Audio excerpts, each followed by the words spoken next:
अखिल गुण निधान रुक्मिणी प्राण संजीवन, जगद आधार भक्तवांचा कल्पतरू करुणा वरुणालय, भगवान श्री पांडुरंगाच्या असीम कृपेद्वारा मुक्त कैवल्य तेजोनिधी विश्वमाऊली ज्ञानोबराय, वैरागी राग रसिक जगद्गुरु श्रीमंत श्री तुकोबराय, ब्रह्मीभूत संत मोतीराम महाराज, अग्नि साधू माधव बाबा आदि करून सकल साधू संतांच्या असीम आघात अपूर्व कृपेद्वारा पवित्र पुण्यभूमी धाकटे मोळवन या नगरीमध्ये समापन्न होत असलेला दिव्य श्रीमद भागवत कथा ज्ञान यज्ञ सोहळा एवं कीर्तन महोत्सव श्री हरिभक्तपरायण पांडुरंग नारायणरावजी मुसळे महाराज यांच्या 61 पूर्ती तथा वारकरी जीवन गौरव सोहळा या निमित्ताने भव्य आणि दिव्य स्वरूपामध्ये हा ज्ञान यज्ञ समापन्न होतोय। आज आपण दुसऱ्या दिवसाच्या भगवत चिंतन सेवेसाठी, कृष्ण कन्हैयाच्या चिंतन सेवेसाठी आपण धर्म मंडपामध्ये, ज्ञान मंडपामध्ये उपस्थित आहात।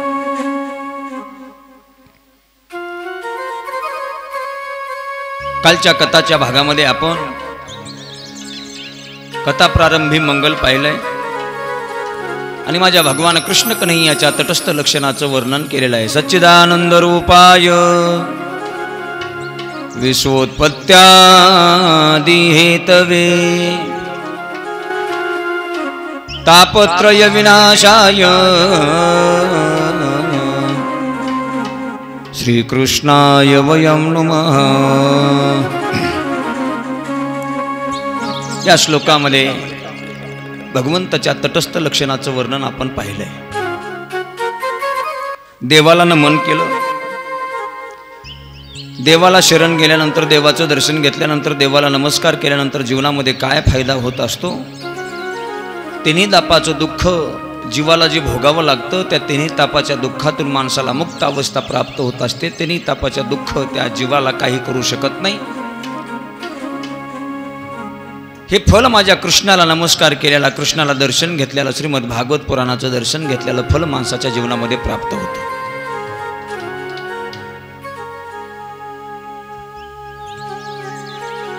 याच पहिल्या श्लोकामध्ये माझ्या भगवंताच्या सात्विक स्वरूपाचं वर्णन आणि चिंतन केलं आहे। भगवंताला नमस्कार केल्यामुळं काय होतं तर भगवंताला नमस्कार केल्यामुळं माणसाचं चित्त शुद्ध होतं। माणसाच्या ठिकाणी जे काही विकार आहेत ते विकाराचे नायनाट होतो। जे अंतकरणामध्ये दोष असतात, मल, विक्षेप, आवरण, हे 3 प्रकारचे दोष आहेत। तिन्ही दोष सुद्धा भगवंताला नमस्कार केल्यामुळे, भगवंताचं दर्शन घेतल्यामुळे, भगवंताचं स्मरण केल्यामुळे माणसाचं अंतकरण शुद्ध होतं, चित्त शुद्ध होत असतं।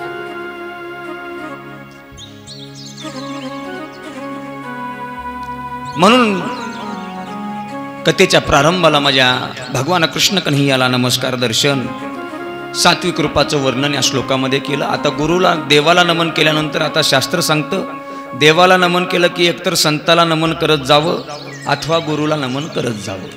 तर या ठिकाणी या भागवत महापुराण ग्रंथामध्ये पहिलं नमन देवाला केलं, देवाच्या तटस्थ लक्षणाचं वर्णन केलं। आता दुसरं गुरुला वंदन करतात। यं प्रवदन्तमनुपेतमपेत कृत्यं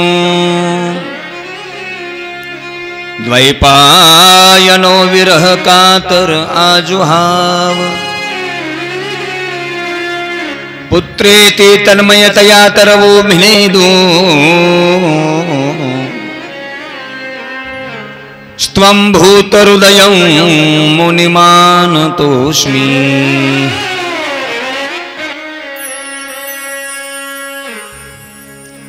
या श्लोकामध्ये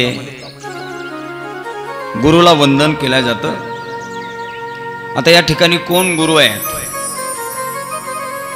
ज्यांच्या मुखातून, ज्यांच्या अमृतमय वाणीतून, ज्यांच्या रसाळ वाणीतून ही श्रीमद भागवत महापुराण राजा परीक्षितेला कथा सांगितली आणि ज्या राजा परीक्षितनं ज्यांच्या मुखातून ही श्रीमद भागवत महापुराण कथा ऐकली ते भगवान शुकाचार्य या ठिकाणी गुरु आहेत.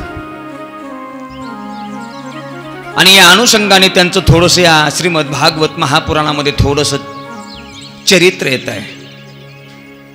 शुकाचार्य भगवान कोण? शुकाचार्य भगवान म्हणजे साक्षात भगवान शिवजींचा, भगवान शंकराचे अवतार म्हणजे भगवान शुकाचार्य आहे. त्यांचं चरित्र असं आहे बघा. ते त्यांच्या आईच्या गर्भामध्ये 12 वर्षे राहिले होते. 12 वर्ष.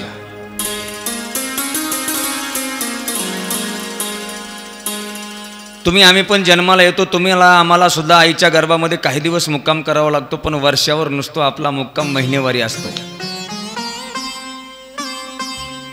पण सुखदेवजी भगवान आईच्या गर्भामध्ये 12 वर्षे राहिले.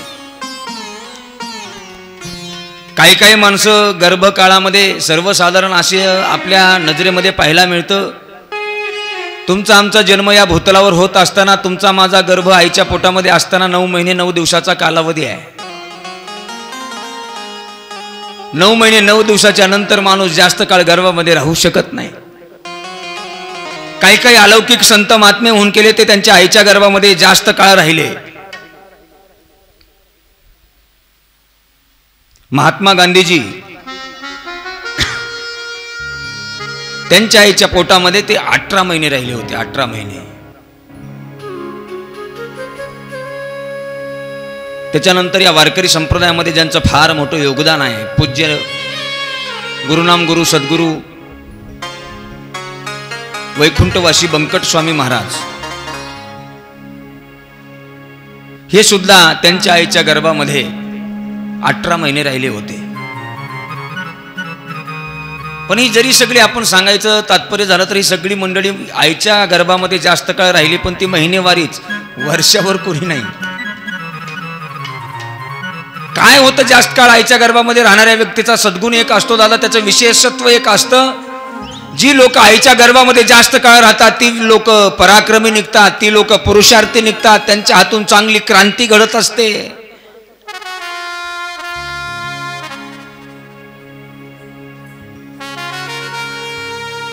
तसं शुक्राचार्य महाराज आईच्या गर्भामध्ये 12 वर्षे राहिले. तुम्हाला ही शोकांतिका वाटेल, महाराज काय बोलताय तुम्ही? पण युग परत्वे जर आयुष्य कालाचं युगाचं आयुष्य पाहिलं तर ते अनुषंगाने आपल्याला पटवून देता येईल. आपण आता या श्रीमद भागवत महापुराणामध्ये पुढं कथा पाहणार आहोत. भक्त प्रल्हादाची कथा. भक्त प्रल्हादाच्या बापाचं नाव काय? हिरण्यकश्यपू. हिरण्यकश्यपूनं किती वर्ष तपश्चर्या केली होती? 36,000 वर्ष. मग आता त्या काळामध्ये त्या लोकांना तितकं आयुष्य जास्त होतं.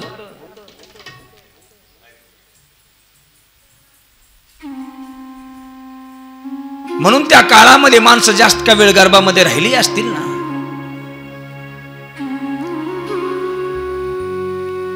त्या व्यास पत्नींना वाटायला लागलं वर्ष झालंय, 2 वर्ष झालंय, आज तरी हा गर्भ बाहेर येईल, उद्या तरी गर्भ बाहेर येईल. पाहता पाहता 12 वर्षाचा कालावधी गेला, गर्भ काही बाहेर यायचं नावच घेत नाही. शेवटी मातृप्रेम असतं दादा, आईसारखं प्रेम या जगतामध्ये कोणीच करू शकत नाही. प्रत्येकाच्या आईला ज्याची गर्भवती माता असते त्या गर्भवती मातेला वाटतं कधी कधी या गर्भातलं लेकरू बाहेर येईल आणि कधी कधी मी त्याचा चेहरा पाहीन. इतकी उत्कंठता त्या मातेला असते. तसंच व्यासपत्नींना सुद्धा, शुकाचार्यांच्या मातांना सुद्धा वाटायला लागलं कधी कधी हे गर्भ बाहेर येईल नाही, कधी कधी एकदा याचं मी मुख पाहीन. इतकी उत्कंठता त्या शुकाचार्य महाराजांच्या आईंना झाली.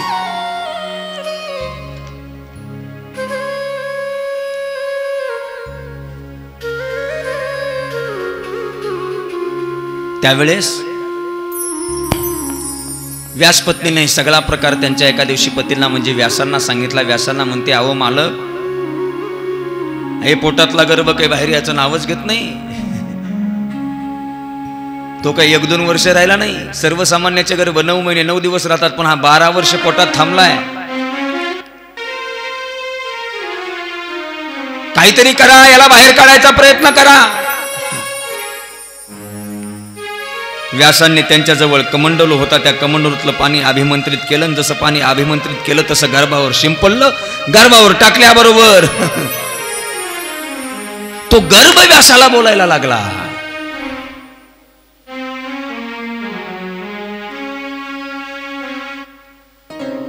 तो म्हणतो, कोण आहे तुम्ही? ते म्हटले, तुझे पिताश्री म्हणजे तुझा बाप म्हणजे ज्याला व्यास मुनी म्हणतात ना, ते व्यास भगवान म्हणजे मी आहे. बोला काय काम आहे? ये ना बाळा बाहेर. आता तू काही 9 महिने 9 दिवस राहिला नाहीस, 12 वर्ष झालं, आता निघ बाहेर. ते मला नाही यायचं बाहेर. कारण व्यास शुकाचार्यांना ते सगळं गर्भातच ज्ञान प्राप्त झालेलं होतं. काही काही लोक असतात बघा, गर्भामध्येच ज्ञान प्राप्त होतं. गर्भामध्ये त्या लेकराला ज्ञान प्राप्त होण्यासाठी आईनं काही संस्कार करावे लागतात. माता गरोदर राहिल्यानंतर त्या मातेनं सुद्धा सुसंस्कारित जीवन जगलं पाहिजे. आपल्या हिंदू वैदिक धर्मशास्त्रापैकी 16 संस्कार सांगितलेले आहेत आणि त्या 16 संस्कारापैकी हा एक संस्कार आहे. त्या संस्काराचं नाव आहे गर्भाधान संस्कार. माता गरोदर असली ना, त्या गरोदर मात्यानं काय करावं? माती खाऊ नये, आंबट खाऊ नये, तिखट खाऊ नये. तर त्या गर्भवती मातेनं एकच करावं, ज्ञानेश्वरी सारखं ग्रंथाचं पारायण करावं. श्रीमद भागवत महापुराण कथा ऐकावी, कीर्तन ऐकावी, जगद्गुरु तुकोबरायांच्या गाथेचं पारायण करावं. हरिपाठासारखा ग्रंथ, श्रेष्ठ ग्रंथ, त्याचं वाचन करावं, देवाचं नामचिंतन करावं. तुमचा प्रश्न असेल, महाराज हे सगळं करा करा म्हणताय, याचा परिणाम काय होईल? अरे गर्भवती मातेनं जर हे सांगितलेलं सगळे तंतोतंत ज्ञानेश्वरीचं पारायण, गाथेचं पारायण, कथा कीर्तन श्रवण जर केलं तर त्याचा परिणाम असा होतो दादा, येणारी संतती सात्विक वृत्तीची आणि सद्गुण संपत्तीची संतती जन्माला आल्याशिवाय राहत नाही. आजकालची जी लेकरं सगळी आगाऊ निघालीत ना, प्रत्येकाच्या हातामध्ये मोबाईल, खंडेराव, टीव्हीच्या पुढचे जे लेकरं उठत नाहीत ना, त्या लेकरांना दोष देतच बसायचं नाही. सगळा दोष त्यांच्या आईचा आहे. एका घरी आम्ही कीर्तनाला गेलो, कीर्तनाला गेल्यानंतर तिथे छोटंसं लेकरू होतं. त्या लेकराचा कडे आम्ही गेल्या गेल्या पाहिलं, हातपाय धुले, त्या लेकराकडे बघितलं, त्या लेकराच्या हातामध्ये रिमोट होता. थोड्या वेळ आम्ही चहा पाणी केलं, चहा पाणी करून फेटा बांधून कीर्तनाला गेलो. कीर्तनावरून आल्यानंतर ते रात्रीचे 11 साडे 11 वाजले होते. ते लेकरू झोपलं होतं. परत आम्ही ज्या घरी गेलो त्याच घरी आलो चहा प्यायला. ते लेकरू झोपलेल्या अवस्थेमध्ये त्याने अशी मूठ धरली होती, त्या मुठीमध्ये त्याच्या रिमोटच होता. पुन्हा चहा पाणी झालं, गाडीत बसताना त्याच्या बापाला जवळ घेतलं. म्हणलं, दादा, आल्या आल्या त्या लेकराकडे पाहिलं, त्याच्या हातामध्ये रिमोट दिसला. आम्ही ज्यावेळी चहा पित होतो, चहा पित असताना सुद्धा त्या लहान लेकराच्या बाळाच्या हातामध्ये रिमोटच दिसला. आम्ही कीर्तनाला गेलो, कीर्तन करून आलो. हे लेकरू झोपलंय, पण झोपेमध्ये सुद्धा अशी मूठ धरली, त्या मुठीमध्ये रिमोटच आहे. त्या बापाने इतकं गोड उत्तर दिलं मोदी. तो बाप म्हणला, महाराज त्या लेकराचा दोषच नाही. हे ज्यावेळेस ह्याच्या आईच्या पोटात होतं ना, ह्याच्या आईनं टीव्ही सोडून दुसरं काही बघितलंच नाही. अरे आईचे संस्कार त्या गर्भावर होत असतात.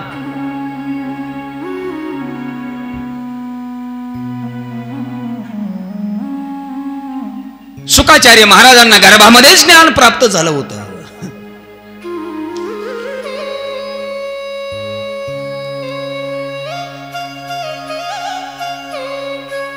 व्यासांना सुद्धा चिंता वाटायला लागली की आता माझ्या शब्दानं तर हा गर्भ काही बाहेर येत नाही. ते म्हटले, देवाला सांगावं, देवाला विनंती करावी, देवालाच म्हणावं, करा याच्यासाठी काहीतरी प्रयत्न बाहेर काढण्यासाठी. त्यावेळेस बघा,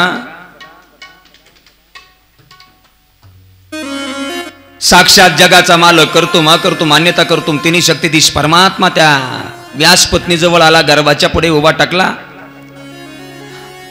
आणि त्या गर्भाला देव बोलतोय. देव न येण्याचं कारण सांग, त्याचं उत्तर दे. का तुला गर्भाच्या बाहेर यायचं नाही?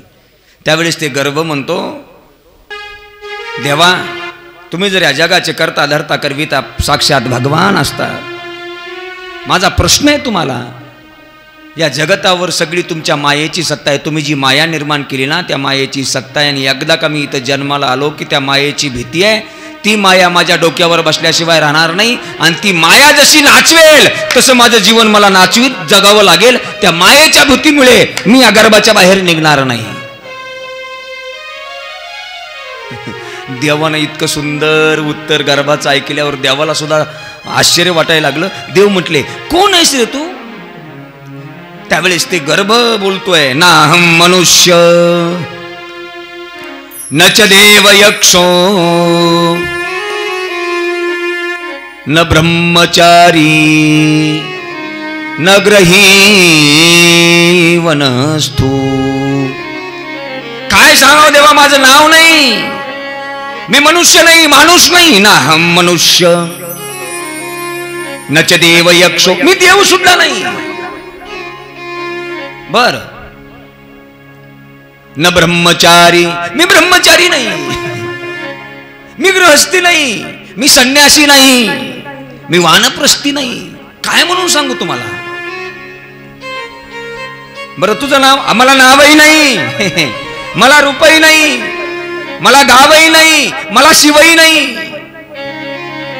जसं देवाचं चिंतन करताना साधू संत म्हणतात, रंग नाही, रूप नाही, नाही वर्ण छाया,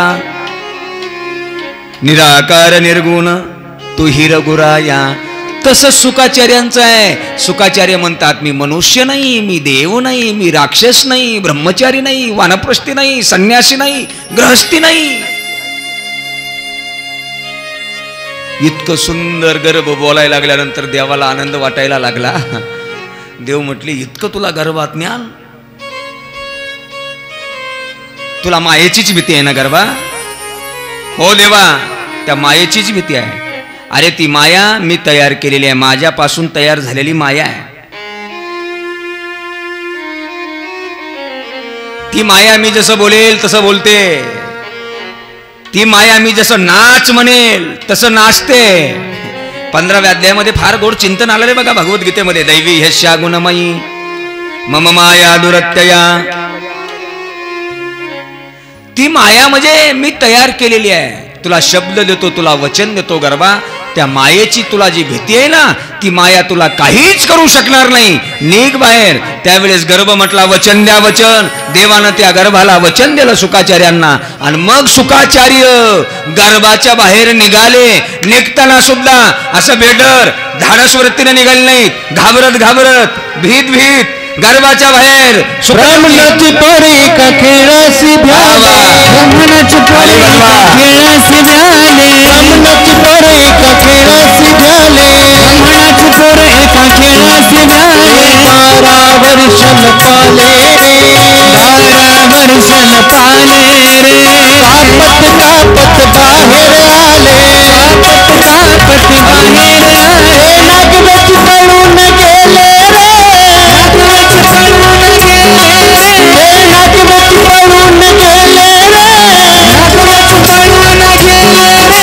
ऐक खेळिया तुझ सांगितले ते जाणून खेळ खेळले रे. ऐक खेळिया तुझ सांगितले ते जाणून खेळ खेळले रे. ऐक खेळिया तुला सांगितले जाणून खेळ खेळ रे. ऐक खेळिया तुला सांगितले जाणून खेळ खेळ रे.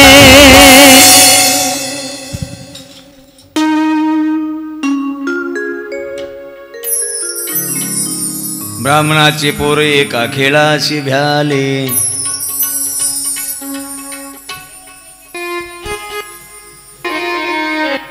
ब्राह्मण म्हणजे व्यास महाराज ब्राह्मण समाजामध्ये जन्माला आले होते. त्यांचा मुलगा म्हणून ब्राह्मणाचे पोर. ते 12 वर्ष लपाले रे, कापत कापत बाहेर आले. घाबरत घाबरत भीत भीत गर्भाच्या बाहेर आले. आणि आल्याबरोबर काय केलं? ते नागवेची पळून गेले रे. ऐक खेळिया तुझला सांगतो, जाणून खेळ खेळे रे.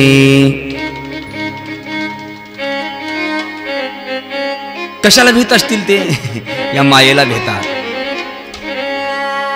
जसे सुकाचार्य महाराज जन्माला आले, जसे जन्माला आले तसेच नागवेच वनाच्या दिशेने पळून गेले. सुकाचार्य महाराज तसंच पुढं पळतात. त्यांचे पिताजी व्यास महाराज त्यांच्या पाठीमागे पळतात.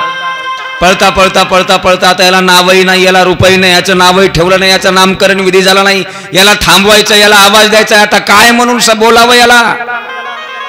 याला तर जागेवर थांबवायचंय, त्याला आवाज द्यायचा आहे, हाक मारायची. पण कोणत्या नावानं मारायची? मग जुन्या काळामध्ये पद्धत होती बघा आपल्याकडं. एखाद्या माणसाला काहीतरी संवाद करायचा असेल, काही बोलायचं असेल आणि त्या व्यक्तीचं पुढच्या व्यक्तीचं आपल्याला नाव माहित नाही, तर जुनी लोक म्हणायचे ऐ असंच म्हणत होते ना. उदाहरणार्थ मला एखाद्या व्यक्तीचं नावच माहित आहे, मला बोलायचंय, त्याला सावध करण्यासाठी, त्याला पहिला इशारा करण्यासाठी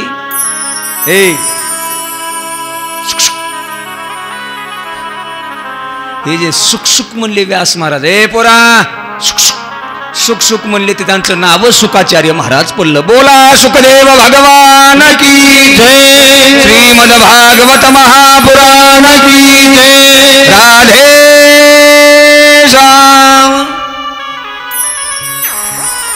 सुखदेवजी महाराज जन्माला आले आणि जसे आले तसे वनाच्या दिशेने पळायला लागले. खुर्ची जरा अशी घ्या, त्यांना बाबूजी खुर्ची जरा अशी घ्या. तुम्ही त्या दत्ताच्या पाठीमागे बसले.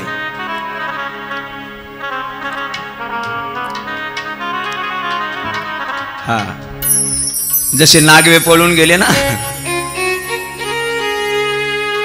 एका सरोवराच्या किनाऱ्याला ते जात होते आणि जाता जाता सुखदेव महाराज नागवेच होते, नग्न अवस्थेत होते. त्यावेळेस त्या सरोवरामध्ये काही कुमारिका स्त्रिया स्नान करत होत्या. स्नान करताना त्यांच्या नजरे देखत सुखदेव महाराज निघून गेले, पण त्यांनी अंगावर वस्त्र सुद्धा घेतलं नाही. आणि त्याच्या काही काळाच्या, काही मिनिटाच्या अंतरानंतर व्यास महाराज त्या सरोवराच्या तीरावरून जात होते. जसं व्यास महाराजांना पाहिलं तसं त्या स्नान करणाऱ्या स्त्रियांनी आपली आपली वस्त्र आपल्या आपल्या अंगावर घेतली. व्यास महाराजांना वाटलं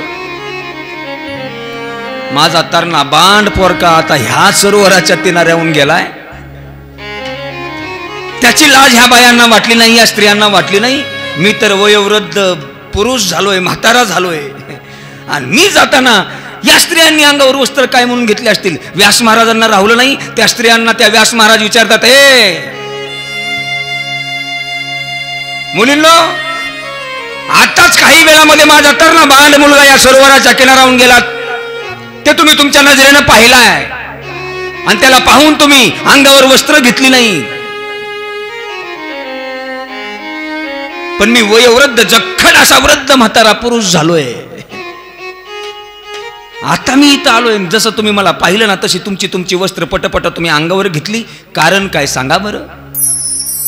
त्या स्त्रियांनी सुद्धा व्यास महाराजांना उत्तर दिलं, बाबा बरोबर आहे तुमचं, तो मुलगा तुमचा तरुण आहे, तो आमच्या नजरेसमोरून गेलाय, पण त्याला पाहून सुद्धा आम्ही नग्न अवस्थेमध्ये सरोवरामध्ये स्नान करतोय, आणि तुम्ही वयोवृद्ध आहेत, मान्य आहे आम्हाला. पण बाबा एक लक्षात ठेवा, स्त्री आणि पुरुषाचा भेद त्याच्या नजरेसमोर नाही, म्हणून त्याला स्त्री पुरुषाचा भेदच कळत नाही. त्याच्या समोर वस्त्र घेतले काय, नग्न राहिलं काय. पण बाबा जरी तुम्ही वयोवृद्ध असताल, पण तुम्हाला स्त्री आणि पुरुष या दोन्ही मधला भेद कळतो ना, मग आम्हाला इज्जत आहे बाबा. म्हणजे सुखदेवजींची अवस्था ही झाली होती. ज्यावेळेस व्यास महाराज त्या सुखदेवांना आवाज देतात, सुखदेव महाराजांना आवाज देत असताना त्या जंगलातल्या पशूंनी म्हणावं, होकार द्यावा, पक्ष्यांनी होकार द्यावा, वृक्षांनी होकार द्यावा, कारण या जगतामधल्या सर्व तत्वाचं तत्व आणि माझ्या सुखदेवजी महाराजांची अवस्था समान झालेली होती. फक्त घाबरलेच एका गोष्टीला, इथं आल्यानंतर माणसानं खेळ खेळावा लागतो, त्या खेळाला घाबरायला लागले सुखदेवजी महाराज. त्यांना हा खेळ खेळायचा नव्हता. खेळ खेळायचा म्हटलं हार किंवा जीत हे ठरलेले असते. तो मग कोणताही खेळ असू द्या, सुखदेवजी महाराजांना तो खेळ खेळायचाच नव्हता. खेळ खेळताना माणसानं फार चतुराईनं खेळ खेळला पाहिजे. खेळ खेळता खेळता कधी कधी आपल्या सुद्धा अंगलट डाव येत असतात. आपल्या अंगलट डाव नाही आला पाहिजे, इतका हुशारीनं खेळ खेळला पाहिजे. खेळ खेळण्यामध्ये चतुर कोण असेल, ज्याच्या दरबारामध्ये दिव्य श्रीमद भागवत कथा आपण श्रवण करतोय ना, ते हनुमंतराय खेळ खेळण्यामध्ये महाचतुर होते. खेळिया माझे हनुमे आशाना, न पडे काम व्यसनी रे, कामची नाही तेथे क्रोधची कैचा, तेथे कैचे भांडण रे. ऐक खेळिया तुझला सांगतो, जाणून खेळ खेळे रे. सुखदेवजी महाराजांना संसाररूपी खेळामध्ये गुतायचं नव्हतं, मोह पाशामध्ये अडकायचं नव्हतं. म्हणून सुखदेवजी महाराज जंगलाच्या दिशेने गेले. अशा सुखदेवजी महाराजांना भागवतामध्ये दुसरं वंदन आहे. यम प्रवदंतमनुपेतमपेत कृत्यम द्वैपायनो विरह कातरा जोहाव पुत्रेति तन्मयतया तरवो विनीतु स्त्वं सर्वभूतहृदयं मुनिमानतोस्मि. सुखदेवजी महाराजांची अवस्था म्हणजे जसं साधू संताचं जीवन असतं तशी सुखदेवजी महाराजांची अवस्था आहे. साधू संत इथं जन्माला येतात उपकार करण्यासाठी. त्यांचं जीवन फक्त या जगावर उपकार करण्यासाठी असतं, स्वार्थी जीवन नसतं. संतांचा अवतार कृतज्ञतापूर्वक असतो. माणसानं कृतज्ञ असावं, कृतज्ञ नसत जावं.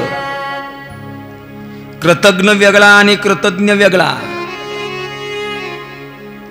कृतज्ञ कशाला म्हणतात? उपकार्यावर जे अपकार करतात त्याला कृतज्ञ म्हणतात. कृतज्ञ उपकाराची जरी परतफेड होत आपल्याला नसेल, पण त्याच्यावर अपकार तरी करण्याची बुद्धी माणसाच्या जीवनामध्ये येऊ नये, त्याला कृतज्ञ म्हणतात. कृतज्ञता ठेवली पाहिजे माणसानं. एखाद्यानं आपलं 2 रुपयाचं काम केले, त्याचं 4 रुपये देऊन काम होत नसेल, नका करू दादा, काही अडचण नाही. पण किमान पक्षी त्याचं 10 रुपयाचं नुकसान तरी कधी करण्याचा विचार अंतःकरणामध्ये आणू नका. एखाद्यानं चांगलं केलं आपलं, त्याचं नका चांगलं होऊ द्या. तुमच्यानं त्याचं चांगलं करता आलं करा, नसता नका करू. किमान पक्षी वाईट तरी त्याचं चिंतन कधी करू नका. याला कृतज्ञ म्हणतात. कृतज्ञ ज्यानं आपलं चांगलं केलं त्याचं वाईट चिंतन करणारे कृतज्ञ माणसं असतात. संत हे कृतज्ञ असतात. आणि सुखाचार्यांचं जीवन म्हणजे कृतज्ञ जीवन आहे.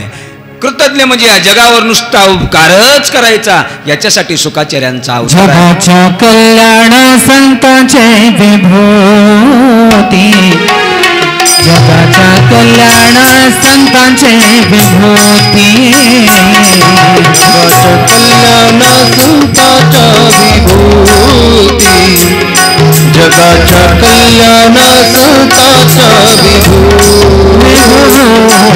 जगाच्या कल्याण संतांच्या विभूती, जगाच्या कल्याण संतांच्या विभूती, जगाच्या कल्याण संतांच्या विभूती, जगाच्या कल्याण संतांच्या विभूती. कष्ट भीती परोपकारी, देह कष्ट भीती परोपकारी, देह कष्ट भीती परोपकारी, जगाच्या कल्याण संतांच्या विभूती, जगाच्या कल्याण संतांच्या विभूती, जगाच्या कल्याण संतांच्या विभूती, जगाच्या कल्याण संतांच्या विभूती. देह कष्ट भीती परोपकारी, देह कष्ट भीती परोपकारी, देह कष्ट भीती परोपकारी, जगाच्या कल्याण संतांच्या विभूती जगाच्या कल्याणाचा साचा विभूती जगाच्या कल्याणाचा साचा विभूती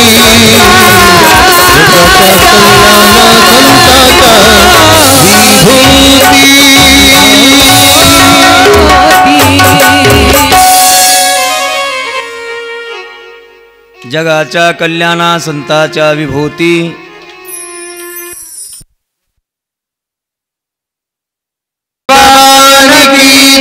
श्रीमद भागवत महापुराण राधे श्याम। जगाच्या कल्याणा संताच्या विभूती देह कष्टविती परोपकारी। संतांचं जीवन जगाच्या कल्याणासाठी जगावर उपकार करण्यासाठी संतांचं जीवन असतं। तसं सुखदेवजी महाराजांचं जीवन आहे। तुका म्हणे आता उरलो उपकारा पुरता। एवढंच नाही बुवा, सुखदेवजींची अवस्था आहे अशी आहे, ज्ञानोबा आहे ज्ञानेश्वरीमध्ये फार गोड चिंतन करतात बघा। ही विश्वची माझे घर आईशी मती जयाची स्थिर किंबहुना चरा। आणि या सुखदेवजी महाराजांनी जर जसं वनात गेले ना तसं व्यासांना सुद्धा वाटलं हा माणूस काही साधारण नाही गड्या। सुखाचार्य महाराज पुढे वनात जातील, वनामध्ये गेल्यानंतर ते गुरुकडून ज्ञान घेतील, ज्ञान घेतल्यानंतर सुंदर अशी श्रीमद भागवत महापुराण कथा यांच्याच मुखातून यांच्याच रसाळवाणीतून राजा परीक्षितीसारख्या राजांचा उद्धार होणार आहे। इतकं दिव्य कार्य सुखाचार्य महाराजांच्या मुखातून त्यांच्या जीवनातून समापन्न होणार आहे हे सुद्धा व्यासांना माहीत होतं। म्हणून अशा सुखदेवजी महाराजांना नमस्कार करतात। पुत्री ती तन्मयतया तरवो भिनेदू त्वं भूतहृदयं मुनिमानदोस्मि। अशा सुखाचार्य महाराजांना दुसरा नमस्कार केला। आणि आता कथेमध्ये श्रीमद भागवत महापुराण महात्म्याला प्रारंभ केलेला आहे। ही कथा कोणी कोणाला सांगितली? नैमिषारण्यामध्ये सुतांनी शौनकांना ही कथा सांगितलेली आहे। नैमिषा सुतमाशिन नमाभिवाद्य महामतिं कथामृत रसास्वाद कुशल शौनक ब्रवीत। श्रीमद भागवत महापुराण ग्रंथ म्हणजे चिंतामण्यासारखा आहे, चिंतामण्यासारखा। चिंतामण्याचं विशेषण श्रीमद भागवत महापुराण ग्रंथाला देतात। चिंतामणी काय करतो? चिंतामणी माहित आहे का? चिंतामणी खडा असतो, खडा। तो जर खडा आपल्याजवळ प्राप्त झाला तर आपल्याला ज्या ज्या गोष्टीची इच्छा आहे ती इच्छा प्राप्त करून देण्याचं सामर्थ्य त्या चिंतामणी खड्यात असतं।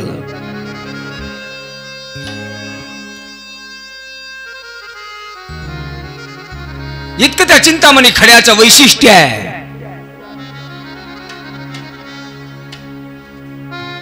आणि तो जर चिंतामणी खडा कळण्यासाठी त्याला दुसरं एक आहे बघा, त्याला पारखी माणूस लागतो, पारखी।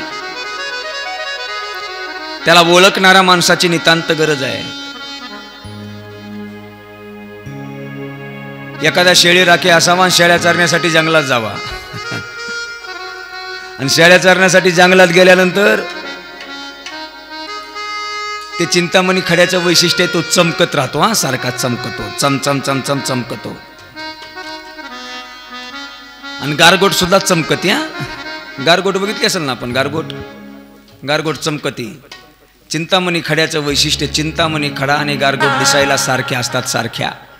गारगोट सुद्धा असल्या उन्हाळ्यामध्ये चमचम चमकते आणि चिंतामणी खडा सुद्धा चमचम चमकतो। त्या शेळ राखेला वाटलं, गोरख्याला वाटलं हे चमकायला लागलाय खडा, जरा विशेष दिसायला लागलाय। त्यानं तो खडा घेतला, आपल्या खिशात टाकला आणि खिशात टाकल्या म्हणला अरे आपल्या खिशामध्ये चमकणारा खडा आहे, खिशामध्ये ठेवून तर याला काय करायचंय? त्याने एक सुंदर असा काळा दोरा घेतला, काळ्या दोरामध्ये तो चिंतामणी खडा बांधला आणि जी त्याची लाडकी शिडी होती त्या शिडीच्या गळ्यात बांधला। संध्याकाळी शेळ्या गावात आल्या। जशा शेळ्या गावात आल्या, काही चाप्टर माणसं रस्त्याच्या वट्यावर बसलेले असतात, कुणाचे जनावर म्हशी जात असताना ही म्हैस केवढ्याची, ती म्हैस केवढ्याची, हिचा भाव एवढा, तिचा भाव तेवढा, ही इतकी लिटर दूध देत असेल, ती तितकी लिटर दूध देत असेल. काही माणसाला नादच असतो. काही पारकी माणसं त्या वट्यावर बसलेले होते. ह्याच्या शेळ्याचा कळप आला आणि शेळ्याच्या कळपामध्ये ह्याची जी लाडकी शेळी होती, ह्या लाडक्या शेळीच्या गळ्यामध्ये एक चमकणारा खडा दिसला आणि तो होता लईच आरडली, जर्सी गाय आरडली होती ती. जमलं जमलं जमलं जमलं, कामापुरतं जमलं.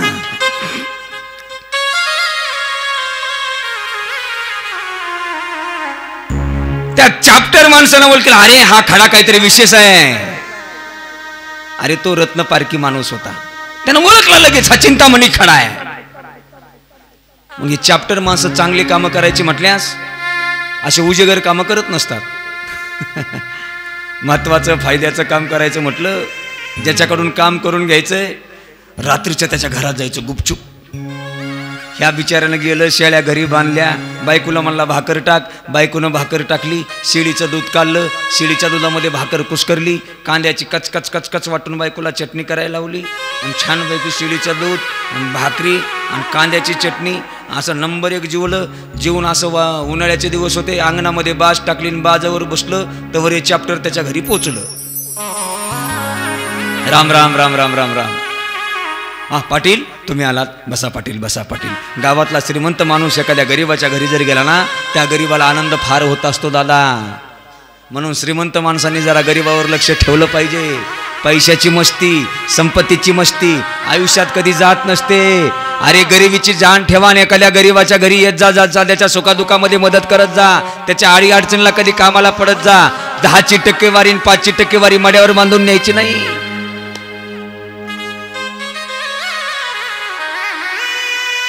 त्या गरीबाला आनंद झाला. गावचा श्रीमंत पाटील माझ्या घराला आला, त्यानं लगेच बाज टाकली आणि बाजावर असं बसायला आसन टाकलं आणि ते पाटील बसला गावचा. पाटील काही न केलं, पण पाटलाच्या अंतकरणात स्वार्थ. त्याला तो खडा हपकायचा होता, चिंतामणी नावाचा. ते म्हटला, राजा मी मगा वट्यावर बसलो होतो आणि वट्यावर बसल्या बसल्या उग तुझ्या शेळ्याचा कळप आला, त्या शेळीच्या गळ्यामध्ये एक चमकणारा खडा दिसला रे मला. होय पाटील, आज शेळ्यादारी डोंगरामध्ये गेलतो, तिथे एक खडा चमकू लागला, चांगला चमकाला म्हणून उचलला, खिशामध्ये ठेवला. खिशामध्ये याचं काय काम आहे म्हणून, चमकणारा खडा आहे म्हणून माझ्या लाडक्या शेळीच्या गळ्यात बांधलाय, उग तिच्या गळ्याला शोभा येईल म्हणून बांधलाय पाटील.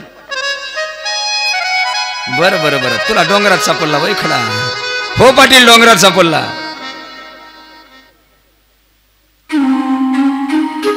चांगला आहे खडा, चांगला चमकतोय, हे चॅप्टर माणूस म्हणायला. हो पाटील हो. विकायचा का तुला ते खडा? पाटील काय त्या खड्याची किंमत येणार आहे? उग लाडकी शिळी आहे म्हणून तिच्या गळ्यात बांधलाय. नका उग मस्करी करत जाऊ नका पाटील गरीबाची तुम्ही. खड्याला काय 500 रुपये देतो, 500. हे भोलच होत. कोण कोण? हा अगुरा की म्हण, हा मालक. हे भोळच होतं. पण भोळही काही काही माणसं दिसायला वरून भोळे असतात, पण अंतकरणातून लई चॅप्टर असतात. हे भोळं होतं पण लई स्वार्थी होतं, लई कपटी होतं.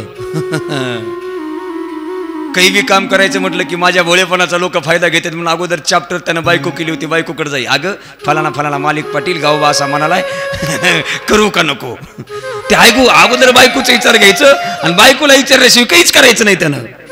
हे म्हणला गावचा चॅप्टर पाटील आलाय घरला, कधी नाही येणारा माणूस घरला माझ्या आलाय, आज आलाय ते आलाय. मला ते डोंगरात सापडलेला खडा 500 रुपयाला मागायला आहे. या काय की डायरेक्ट ह्यानं 500 रुपये किंमत केली नाही या खड्याची. नक्की या खड्यामध्ये काहीतरी विशेष असणार आहे.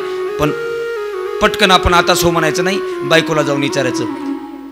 ते म्हण गेला बायकोकडं, अगं ते गावचा पाटील आलाय म्हणली. मग ते मला डोंगरामध्ये शेळ्या चरता चरता एक खडा सापडला आणि तो खडा मी माझ्या शेळीच्या गळ्यात बांधलाय आणि ते खड्याची किंमत 500 रुपये पाटील करायला द्यायचा का ग? बायको ह्याच्यापेक्षा 10 पट चॅप्टर. संसार करत असताना दोन्ही माणसं चॅप्टर नसत जाऊ नये.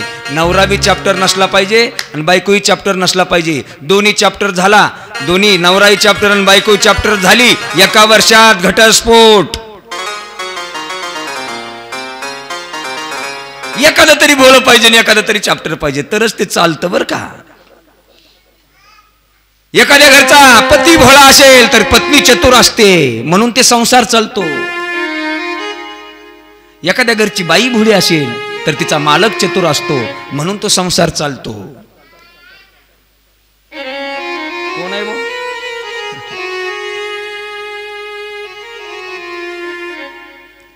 बाई चतुर होती. ती म्हटली पाटील 500 रुपये खड्या मागायला नाही द्यायचा म्हणा म्हणली. ही आलं पाटील नाही ऐकायचा खडा. पाटील कुठं उठायलाय म्हणला 1000 रुपये देतो. पळत बायकोकडे गेला. अगं 1000 म्हणला पाटील नाही द्यायचा. लगेच पाटलं नाही द्यायचा पाटील 2000 देतो 2. पळत बायकोकडे गेलं. पाटील 2000. बायको म्हटली 500 वरून डायरेक्ट 2000 गेलंय त्या आरती या खड्यामध्ये काहीतरी विशेष असलं पाहिजे. परत ती बायको म्हटली नाही द्यायचा म्हणा. परत आलं त्या पाटलाकडे नाही देणार खडा मी. पाटील म्हणला डायरेक्ट 50,000. अरे बापरे 50,000 म्हणल्या ह्याच्या तोंडाला पाणी सुटलं. अगं तुला काही भिकाचे डोळे आलेत का? पाटील 50,000 देतो म्हणते त्या खड्याला टाकू दे देऊन. असा तरी काय आपल्या कामाचा आहे? ते शिडीच्याच गळ्यात राहणार आहे.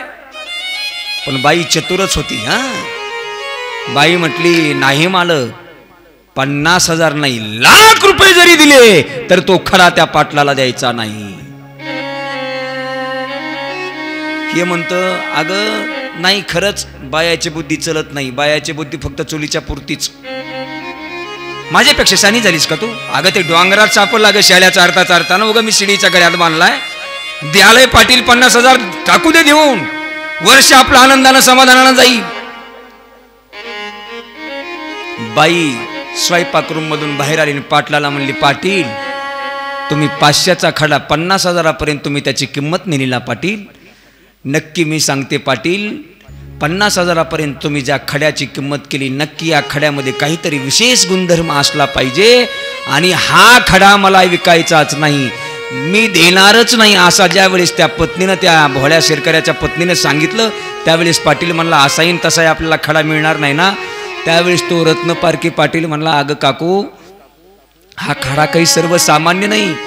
या खड्याचं नाव चिंतामणी आहे. चिंतामणी हा खडा जर माणसाच्या जवळ आला आणि त्या खड्याला असं जवळ जर घेतलं आपल्या अंतकरणाच्या चिंता आहेत आपल्या अंतकरणातल्या चिंता नष्ट करण्याची सांसारिक दुःख नष्ट करण्याची ताकद त्या खड्यात आहे. एखाद्याला वाटलं एका रात्रमध्ये मी श्रीमंत व्हावं त्यानं चिंतामणी खडा जवळ घ्यायचा. संध्याकाळी 11 वाजता उठायचं खडा घ्यायचा तर हातावर ठेवायचा असा पुढं धरायचा आणि म्हणायचं हे चिंतामणी खड्या एका रात्रीमध्ये माझ्याकडं करोडो रुपये यावे.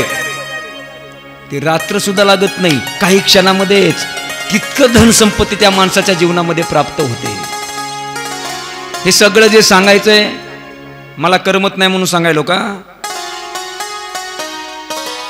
चिंतामणीचे इतकं विशेषण जे तुम्हाला सांगितलं मला करमत नाही म्हणून का? चिंतामणीचं विशेषण सांगण्यानं विस्तारपूर्वक चिंतन करण्याचा पाठीमागचा उद्देशच एक आहे. जसा चिंतामणी खडा तुमच्या सर्व इच्छा पूर्ण करतो तसा श्रीमद भागवत महापुराण ग्रंथ 7 दिवस जर सर्वांगाचे कान करून श्रवण केला तर तुमच्या आयुष्यातल्या संसारातल्या संपूर्ण इच्छा पूर्ण करण्याची ताकद श्रीमद भागवत महापुराण कथेत आहे.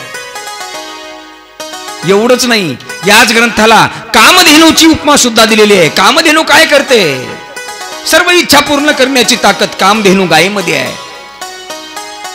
याच ग्रंथाला कल्पतरू वृक्षाचं विशेषण सुद्धा साधू संतांनी दिलेलं आहे. कल्पतरू काय करतो? जी अंतकरणातली इच्छा आहे त्या ती पूर्ण करण्याची ताकद कल्पतरू नावाचा वृक्ष करतो.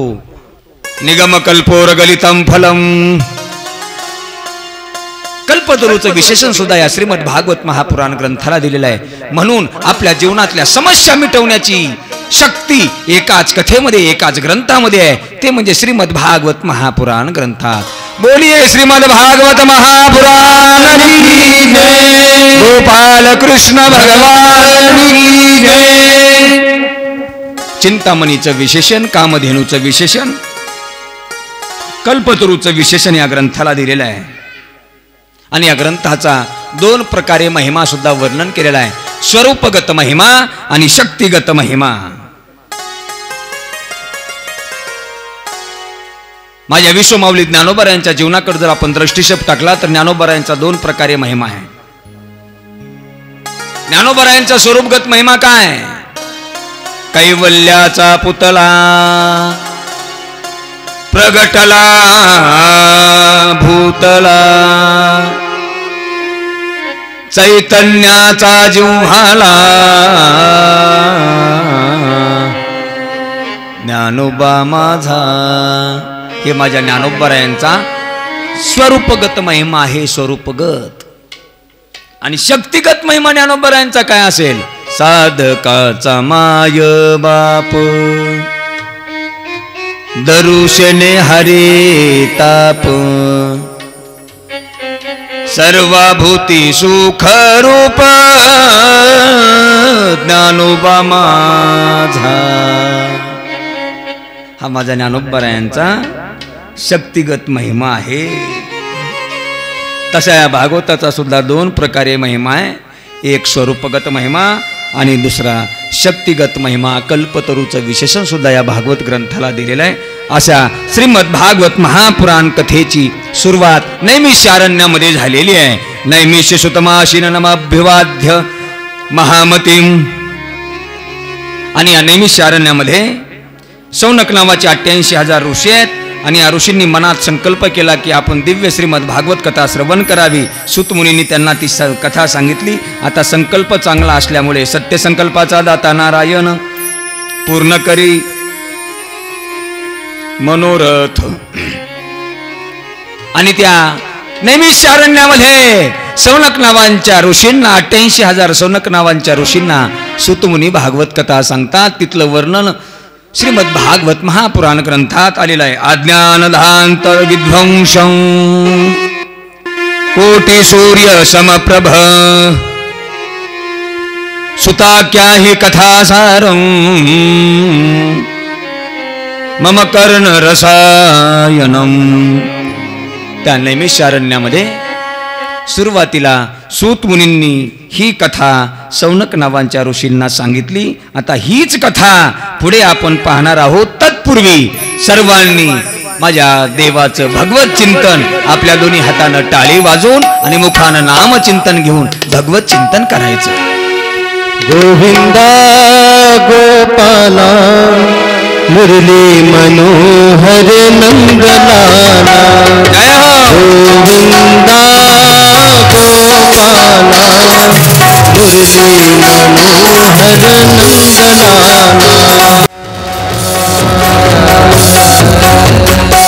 गोपाल कृष्ण भगवान की जय. श्रीमद भागवत महापुराण की जय. सुखदेव भगवान की जय. राधे श्याम.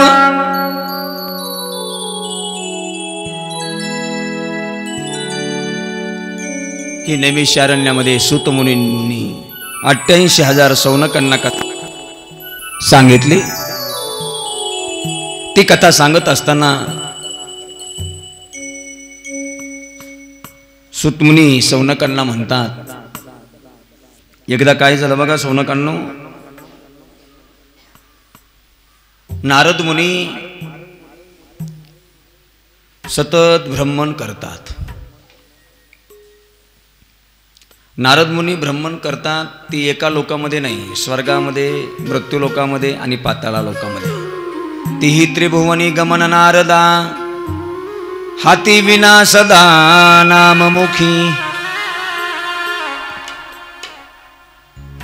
गळ्यात विनाय, हातामध्ये चुकल्या आहेत, मुखामध्ये भगवत चिंतन नारदांचे आहे. आणि भगवंताचं चिंतन करत चिंतन करत चिंतन करत चिंतन करत चिंतन करत तिन्ही लोकांमध्ये नारद फिरतायत.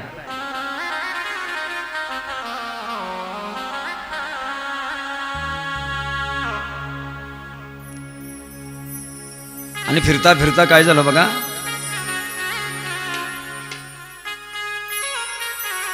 नारदांच्या चेहऱ्यावर जरा उदासीच दिसली. माणसाच्या अंतकरणामध्ये काय चाललं ते त्याचा चेहरा सांगत असतो. कथेचा आनंद कुणाकुणाच्या अंतकरणामध्ये त्याचा चेहरा सांगत असतो. काही काही चेहरे असे पडलेले असतात, म्हणजे बळच काय धरून आणून बसले का काय असं असतं काही काही जणांचे. पण कथेचा आनंद घेताही आला पाहिजे, कथेचा आनंद देताही आला पाहिजे. अंतकरणामध्ये काय चाललंय ते चेहरा सांगत असतो. अंतकरणामध्ये काय चालू आहे ते लपवता येतच नाही. तुकोबरायांचं प्रमाण आहे बघा. तुका म्हणे मेघ नाचवी मयुरे, लपविता खरे येत नाही. अंतकरणामध्ये आनंद असेल तर तो आनंद चेहऱ्यावर उमटल्याशिवाय राहत नाही. नारदांचा चेहरा जरा उदास दिसायला लागला. नारदांना सनत कुमार विचारतात, का नारदा कशामुळे तुम्ही उदास दिसताय? नारद म्हणले, मी चिंतेत आहे.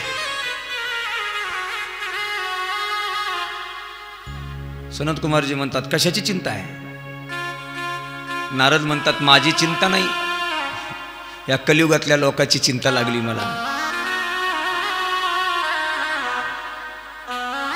अहम तु पृथ्वी याती ज्ञात्वा सर्वोत्तमामिति, पुष्करंच प्रयागंच काशी गोदावरी तथा हरिक्षेत्रम कुरुक्षेत्रम श्रीरंगम सेतुबंधने यवमादेषु तीर्थेषु ब्रह्ममानितस्ततः.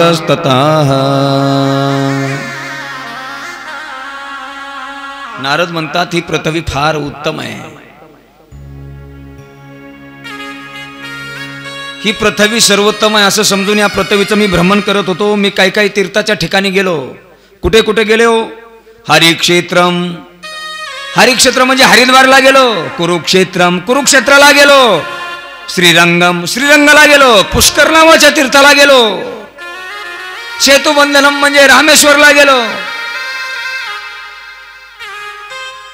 सगळ्या ठिकाणी मी फिरलो, पण कुठेही मला शांती मिळाली नाही. कोण कोणाला म्हणायला लागले? उत्तम दादा कोण कोणाला म्हणायले? मला काय माहित म्हणा. सरपंच कोण कोणाला म्हणायले? शिंदूबाई तुम्हाला म्हणाली का? मालिक पाटील कोण? हे संवाद जे चालू आहे कोण कोणाला सांगायले?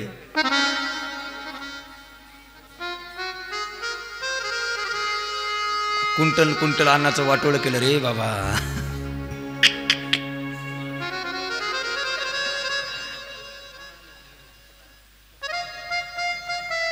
सनत कुमारांना नारद मुनी म्हणतात.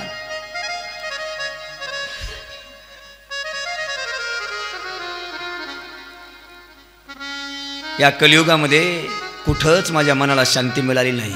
कारण या कलियुगाचं असं आहे बघा, लोक थोड्या थोड्याशा गोष्टीसाठी लोक खोटं बोलतात. कारण क्षुल्लकच असतं, पण क्षुल्लक कारणासाठी माणसं खोटं बोलायली. हो, पाप या कलियुगामध्ये जास्त व्हायला लागले. या कलियुगामध्ये धर्म कमी व्हायला लागलाय ना अधर्म जास्त वाढायला लागलाय. या कलियुगामध्ये धर्म टिकेलच का नाही याची शाश्वती मला वाटायला लागली. नारद मुनी म्हणतात सनत कुमारांना, अरे एखादं सत्कार्य जर घडत असेल तर त्या सत्कार्याला सहकार्य करत जा. धर्माचं कार्य जर गावात होत असेल तर धर्माच्या कार्याला अप्रत्यक्षपणे विघ्न आणण्याचा प्रयत्न करत जाऊ नये, सहकार्य करत जावं. माणसं सरळ घरी खायला लागले तर कीर्तन चालू असताना झोपायला लागलेत, कसा धर्म टिकेल?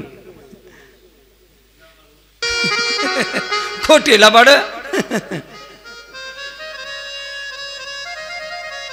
या कलियुगामध्ये असंच होणार आहे, वरचेवर असं होणार आहे. वारकरी जीवन माणसांचं कमी होणार आहे. वारकरी संप्रदायावर श्रद्धा राहणार नाही. वारकरी कथा नको वाटणार, कीर्तन नको वाटणार. गावात कोणी ब्रह्मदेव बेरी आणला तरी आमच्यावर काही परिणाम होणार नाही. हे कलियुगात आता असंच वरचेवर घडत राहणार आहे. नारद मुनी म्हणायला लागलेत, मी नाही, सनत कुमारांना. छोट्या छोट्या गोष्टीसाठी लोक खोटं बोलणार. ऐका कलीचे महिमान, असत्याशी झाले जन, पापा देती अनुमोदन, करीती हेळन संताचे.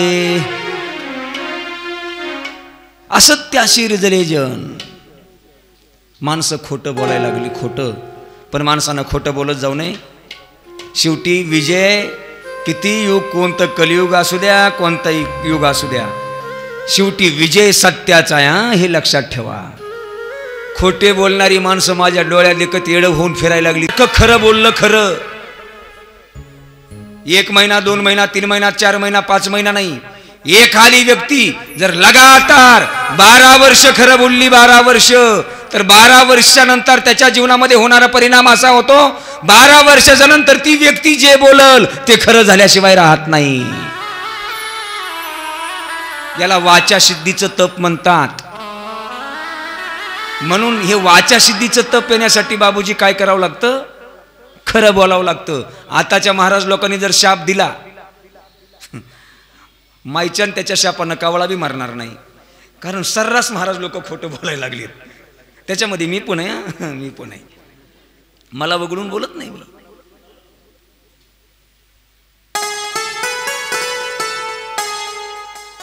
अरे दादा, देवप्राप्ती व्हावी वाटत असेल, आपला परमार्थ कुठंतरी फलद्रूप व्हावं वाटत असेल, तर खरं बोललं पाहिजे.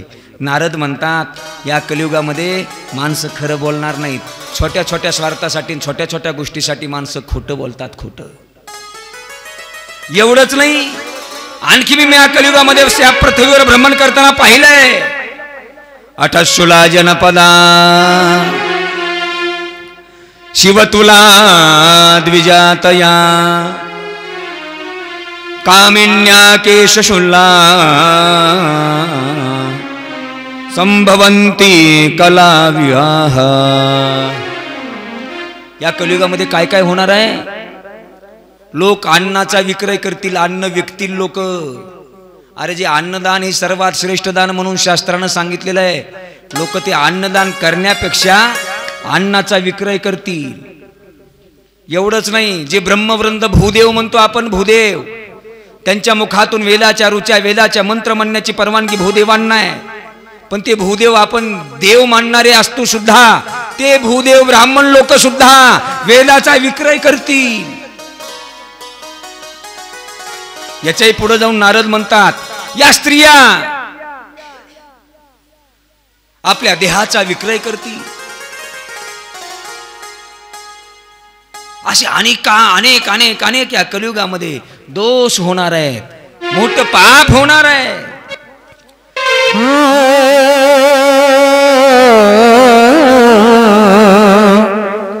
रामचंद्र कह गए सिया से, रामचंद्र कह गए सिया से, ऐसा कल जुग आएगा. रामचंद्र कह गए सिया से, ऐसा कल जुग आएगा. हंस चुनेगा दाना तिनका, कौवा मोती खाएगा. हंस चुनेगा दाना तिनका, कौवा मोती खाएगा. हंस चुनेगा दाना तिनका, कौवा मोती खाएगा. हंस चुनेगा दाना तिनका, कौवा मोती खाएगा. दान भी होगा, ज्ञान भी होगा, लेकिन मान नहीं होगा. ज्ञान भी होगा, लेकिन मान नहीं होगा. दया धर्म को छोड़ के पैसा, कलयुग में सब कुछ होगा. कलयुग में सब कुछ होगा, कलयुग में सब कुछ होगा. रामचंद्र कह गए सिया से,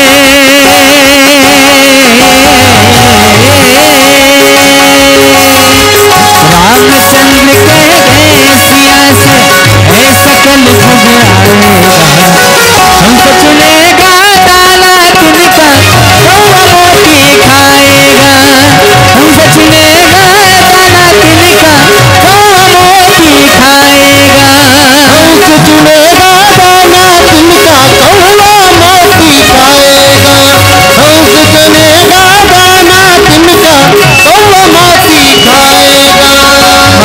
मानशील विवेक न होगा,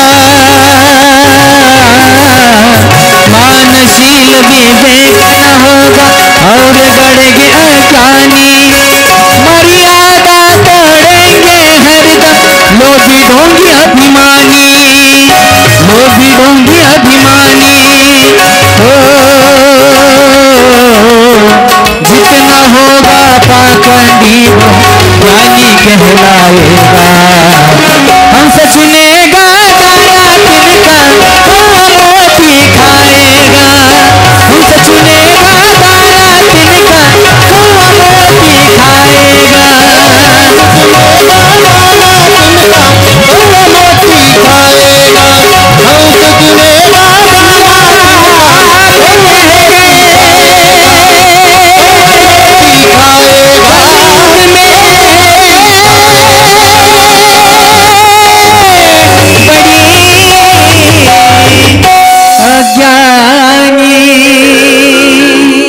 प्रभु गोपाल कृष्ण भगवान की जय। एकदा सर्व कलाकारांसाठी जोरदार टाळ्या वाजवा.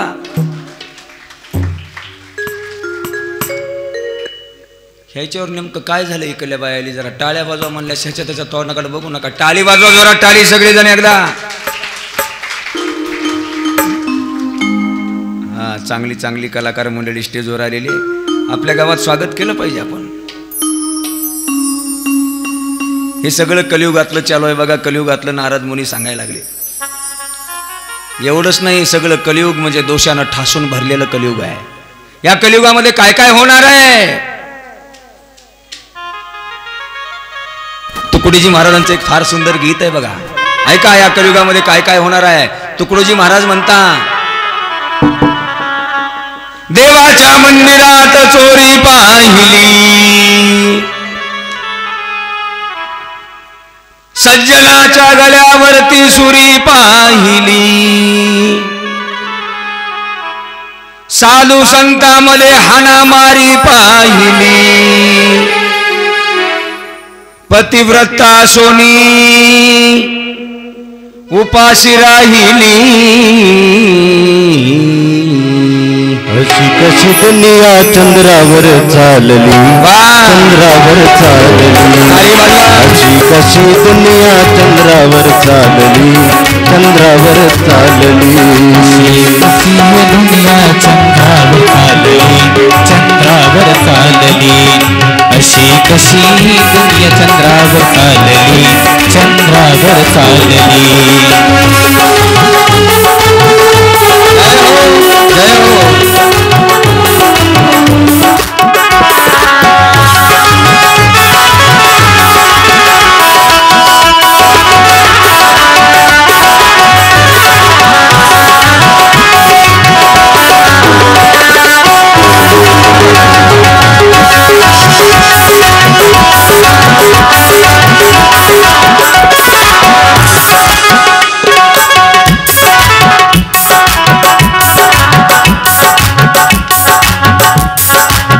हुंड्यासाठी पोर लग्नाची राहिली,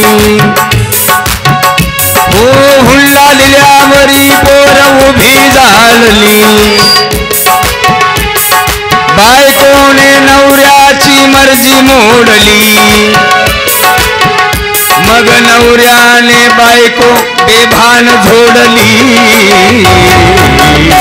अरे अशी कशी दुनिया चंद्रावर चंद्रावर चालली, अशी कशी दुनिया चंद्रावर चालली, चंद्रावर चालली, अशी कशी दुनिया चंद्रावर चालली, चंद्रावर चालली, अशी कशी दुनिया चंद्रावर चालली, चंद्रावर चालली.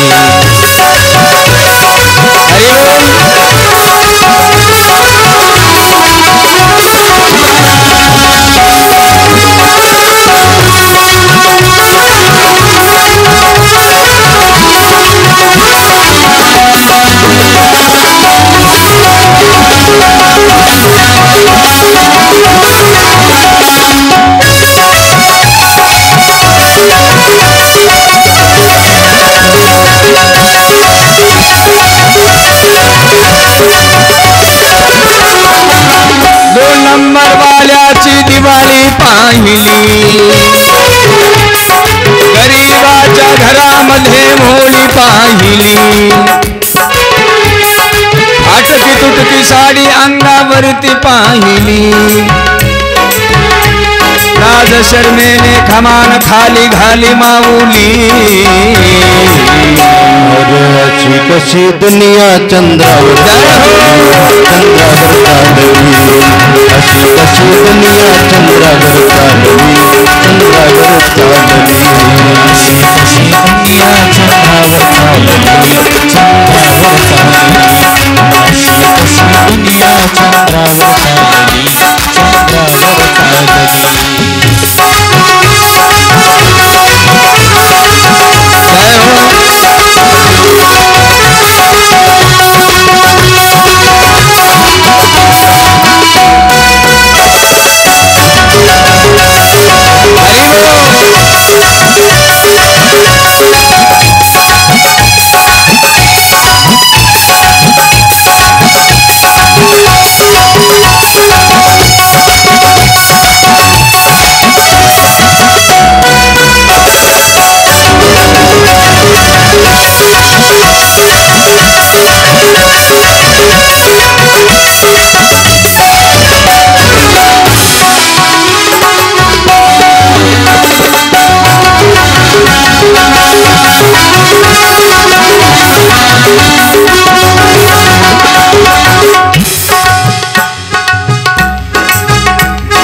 खुर्चीसाठी झगडे मारामारी पाहिली,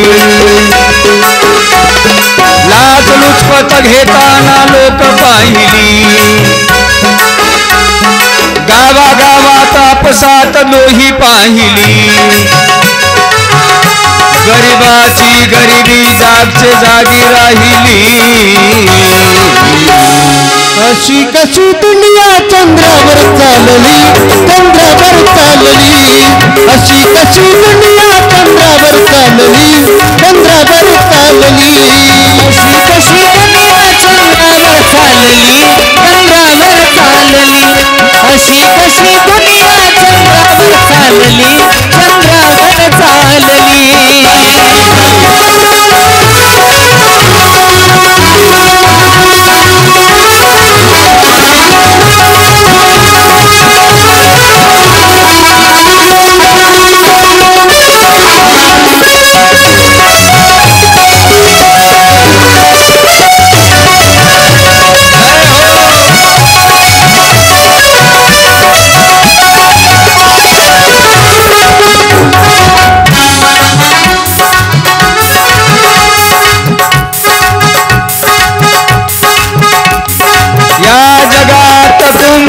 संख्या वाढली, कोणी जन्म देऊनी बेवारस सोडली, कोणी आई बापाची मर्जी मोडली, बायको संगे प्रीत प्रेमाने जोडली, अशी कशी दुनिया चंद्रावर चालली, चंद्रावर चालली, अशी कशी दुनिया चंद्रावर चालली, चंद्रावर चालली, अशी कशी दुनिया चंद्रावर चालली, चंद्रावर चालली, अशी कशी दुनिया चंद्रावर चालली, अशी कशी दुनिया चंद्रावर चालली, चंद्रावर चालली, अशी कशी दुनिया चंद्रावर चालली, चंद्रावर चालली.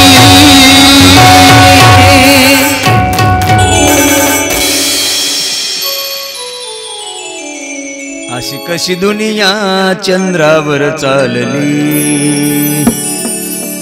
चंद्रावर चालली. देवाच्या मंदिरात चोरी पाहिली, अरे लोक देवाच्या मंदिरात चोऱ्या करायला भिणार नाही.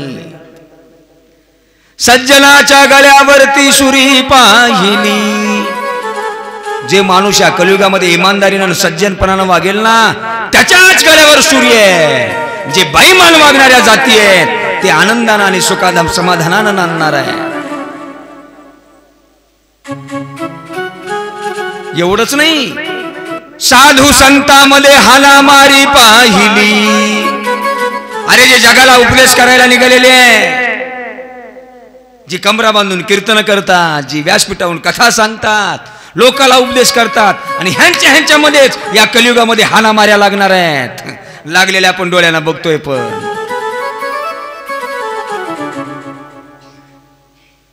पतिव्रता सोनी उपाशी राहिली. अरे खरी पतिव्रता आहे ना, या कलियुगामध्ये ती उपाशीच राहणार आहे. अशी कशी दुनिया चंद्रावर चालली, चंद्रावर चालली. एवढंच नाही बुवा, हुंड्यासाठी जमलेली लग्न मोडणार आहे. इकडून तिकडून जर हुंडा दिला, हुंडा देऊन पण त्या मुलीला नीट पुढची माणसं नांदवितील आणि वागवितील असं नाही. अंगावर पेट्रोल टाकून, राखेल टाकून जाळणारे अवलादी ह्या कलियुगातच आहेत ना. कलियुगामध्ये बायका नवऱ्याच्या मर्जीमध्ये वागणार नाहीत. बायकोने नवऱ्याची मर्जी मोडली. आणि अशा जर बायका वागल्या ना, मग नवरे तर काही देव आहेत का? मग नवरे बी काय करणार? तुकडोजी महाराज सांगतात, मग नवऱ्याने बायको बेभान झोडली. मग नवरा बी असा धामनाचा फोक काढणार आणि मग बायकोला झोडणार. अशी कशी दुनिया चंद्रावर चालली. एवढंच नाही बुवा, ह्या कलियुगामध्ये नंबर 1 वाल्याच्या संपत्तीचं काही नाही. या कलियुगामध्ये श्रीमंत सुखानंद आनंदानं ज्याचा संसार असेल, फक्त 2 नंबर वाल्याचा. 2 नंबर वाल्याचा, ज्याच्या घरामध्ये 2 नंबरचा पैसा आहे ना, त्याच्याच घरामध्ये सतत चांगले दिवस असणार. 2 नंबर वाल्याची दिवाळी पाहिली.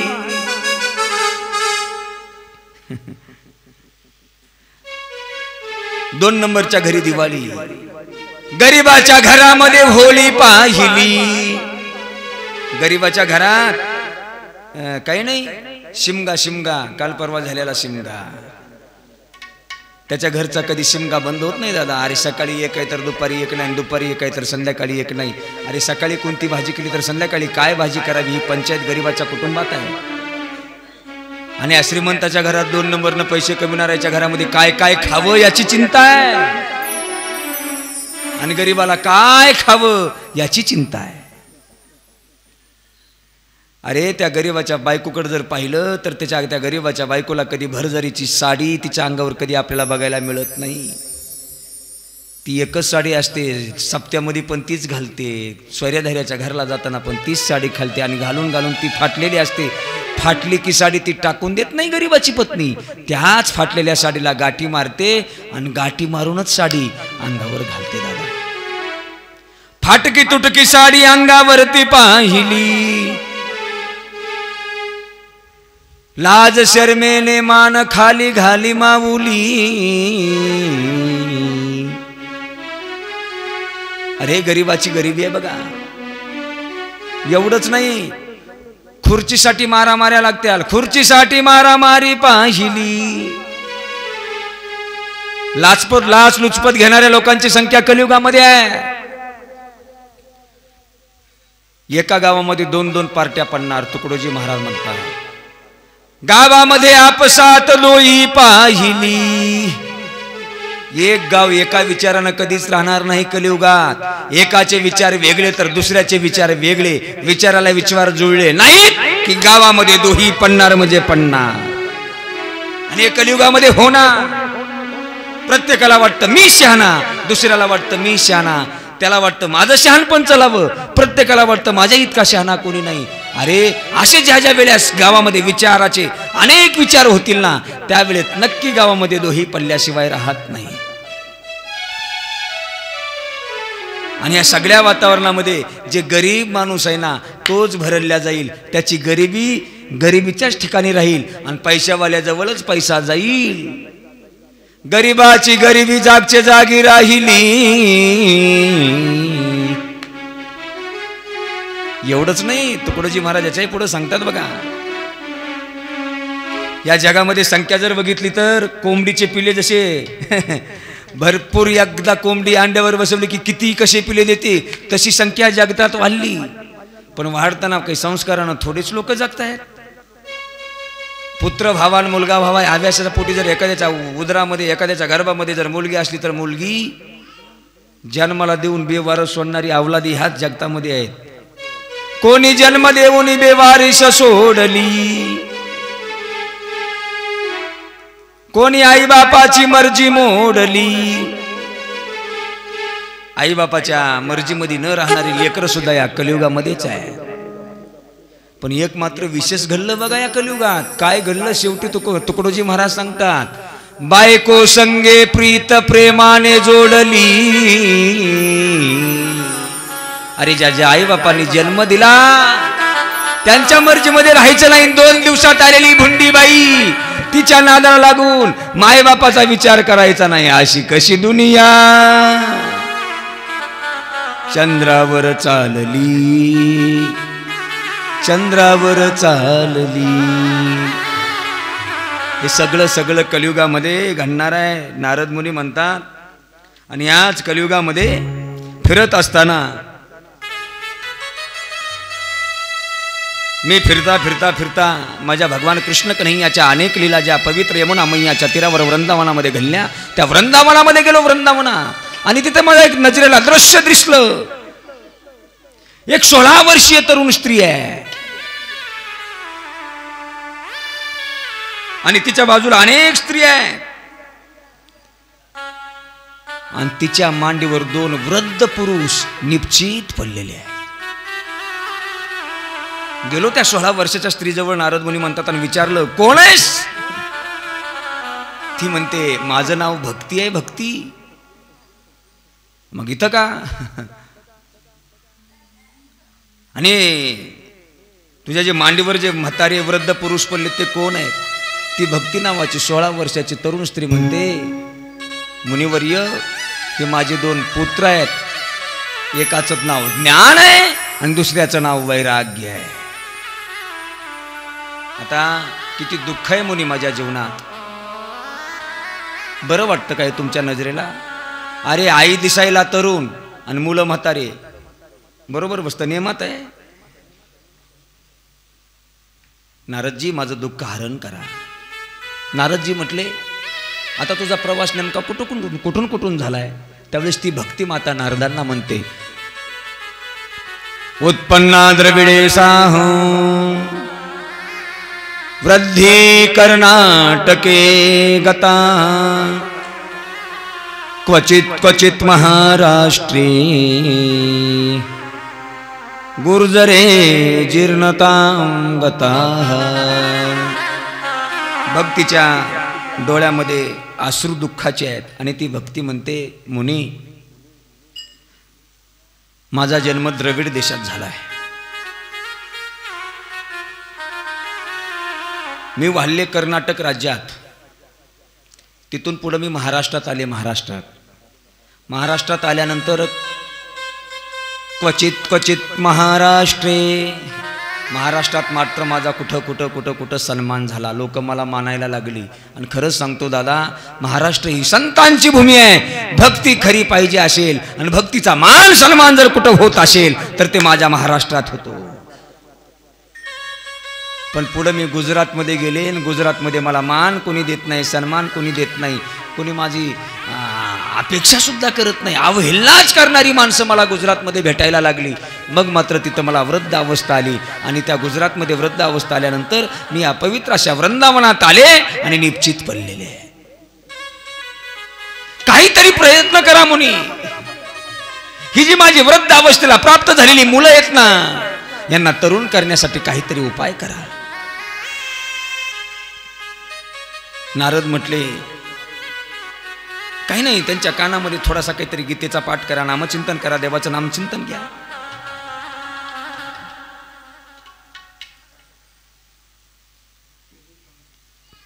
भक्ती म्हणते, मुनी तुम्हीच करा.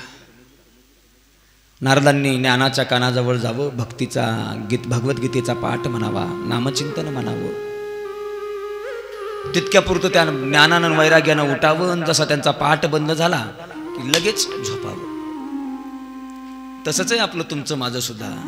जोपर्यंत कथेमध्ये कीर्तनामध्ये तोपर्यंत वैराग्य आपल्या अंतकरणामध्ये स्थित होतं दादा.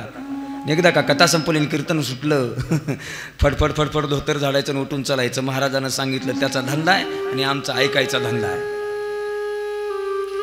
अरे कशाला दरवर्षी कथा करायची गरज पडते, कशाला रोज रोज कीर्तन ऐकायची गरज आहे. एकच कीर्तन आपल्या जीवनामध्ये आमूलाग्र बदल करण्यासाठी पुष्कळ आहे. एकच कथा आपल्या जीवनामध्ये उद्धार करण्यासाठी पुरेशी आहे. कथा कीर्तनाला दम नाही आणि आपल्यात परिवर्तन व्हायचं काही नावच नाही.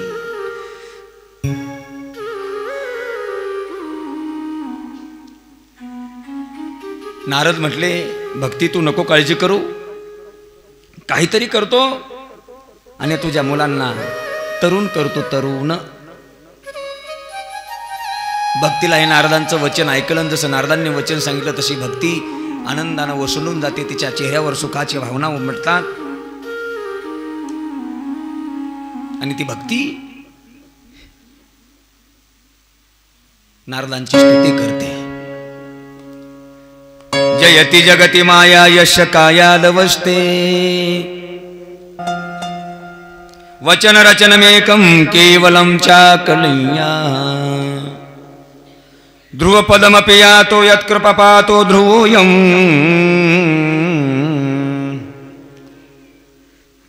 सकलकुशलं पात्रं ब्रह्मपुत्रं नतास्मि. भक्ती नारदांची स्तुती करते. मग नारद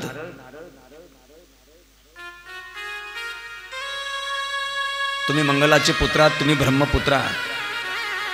मी तुम्हाला साष्टांग नमस्कार करते. तुम्ही भगवंताचं नामचिंतन सतत करता. तुमच्या मुखामध्ये सतत माझ्या प्रभूचं नाम असतं, गळ्यामध्ये विणा असते, हातामध्ये चिपल्या असतात, तिन्ही लोकांमध्ये तुमचं गमन असतं. तुम्ही देवाचे फार प्रिय आहात. तुम्ही जेवढे देवाचे प्रिय आहेत, देवाच्या जवळचे आहेत, तेवढे या जगतामध्ये दुसरं नारदा तुमच्याशिवाय देवाच्या जवळ तिचं कोणी नाही.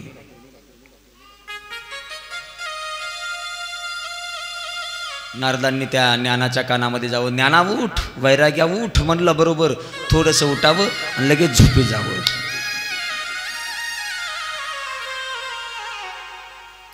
मग नारदांना सुद्धा चिंता वाटायला लागली.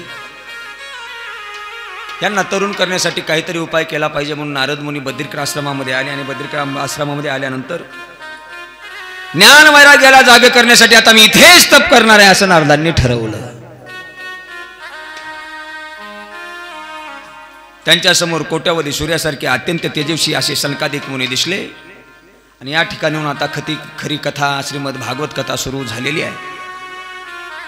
आता त्या बद्रिका आश्रमामध्ये कथा चालू झालेली आहे. भक्ती तिथं, ज्ञान आहे, वैराग्य वृद्धावस्थेला प्राप्त झालेले आहे. आता 7 दिवस कथा त्या बद्रिका आश्रमामध्ये सनकादिक नावांच्या ऋषींनी सांगितलेली आहे.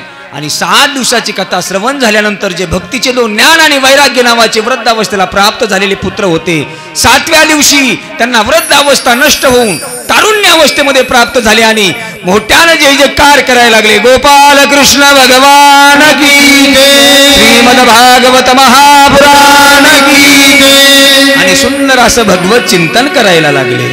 भागवत करी श्रवण, गीत भागवत करी श्रवण, भागवत करी श्रवण, गीत भागवत करी श्रवण. अखंड चिंतन विठोबाचे, अखंड चिंतन विठोबाचे, अखंड चिंतन विठोबाचे, अखंड चिंतन विठोबाचे, अखंड चिंतन विठोबाचे, अखंड चिंतन विठोबाचे, अखंड चिंतन विठोबाचे, अखंड चिंतन विठोबाचे. कोणी कन्या पुत्र होती सात्विका, कोणी कन्या पुत्र होती सात्विका, कोणी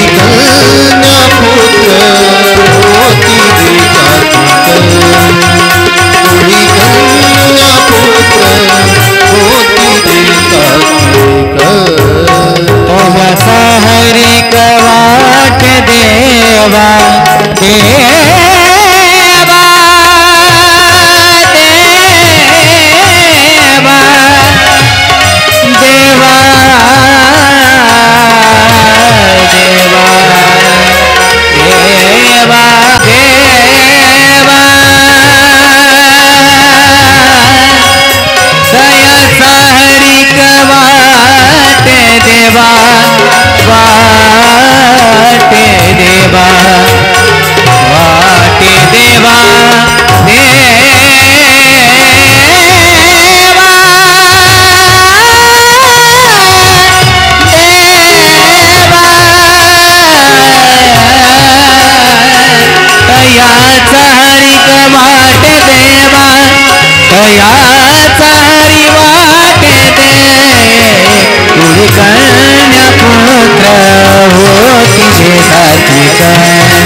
गीता भागवत करीती श्रवण अखंड चिंतन विठोबाचे जे भगवद्गीतेचा भागवत महापुराणाचा पाठ करतात श्रवण करतात त्यांच्या जीवनामध्ये कसलंही दुःख असलं तर ते निर्मूलन दुःख करण्याची ताकद या श्रीमद भागवत कथेत आहे.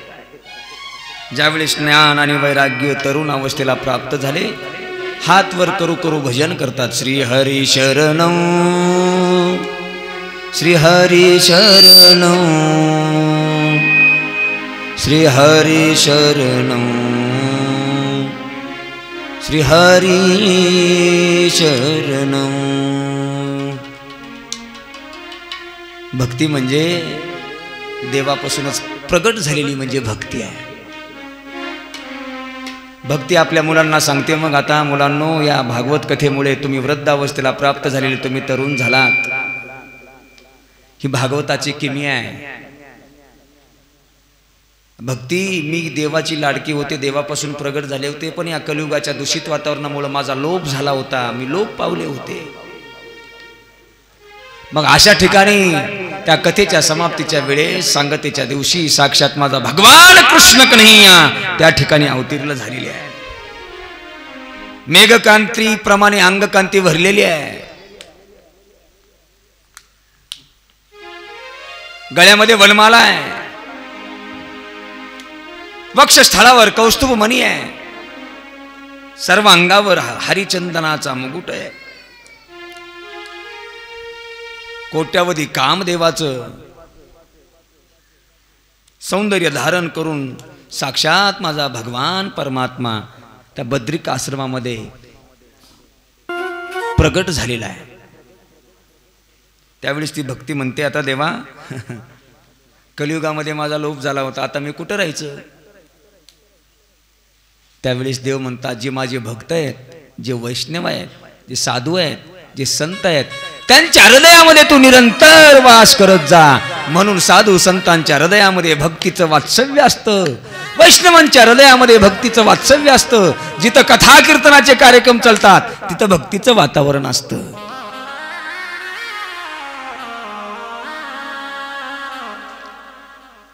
पुढे सौनक म्हणतात बरोबर आहे या कथेचं महात्म्य आम्हाला तुम्ही सांगताय पण ही कथा श्रवण केल्यामुळे कुणाकुणाचा उद्धार होतो ह्याचं जरा थोडंसं आम्हाला व्यवस्थित सांगा. 15-20 मिनिटं आपला टाइम आहे त्या 15-20 मिनिटांमध्ये आम्हाला सांगा. त्यावेळी सूत मुनी म्हणतात ही श्रीमद भागवत महापुराण कथा श्रवण केल्यामुळे पापी लोकांचा उद्धार होतो. जे माणसं द्वेष करतात ना द्वेष दुसऱ्याचं कुणालाच पटत नाही त्याला द्वेषी माणूस म्हणायचं. द्वेषी अशा द्वेष करणाऱ्या माणसाला जर 7 दिवस भागवत कथा श्रवण केली तर त्याचाही उद्धार होतो. महापापी माणूस असू द्या त्यानं जर सर्वांगाचे कान अंतकरणामध्ये भाव स्थित करून एक भागवत एक अनुष्ठान आहे असं अंतकरणामध्ये भाव स्थित करून जर 7 दिवस श्रीमद भागवत कथा श्रवण केली त्याचा सुद्धा उद्धार झाल्याशिवाय राहत नाही. आणखी अरे जे माणसं चोऱ्या करतात चोऱ्या केल्याशिवाय त्याचा संसार चालत नाही. अशा चोरट्यानं सुद्धा जर कथा मंडपामध्ये 7 दिवस कथा सर्वांगाचे कान करून नाही केली अशा चोऱ्या करणाराचा सुद्धा उद्धार झाल्याशिवाय राहत नाही.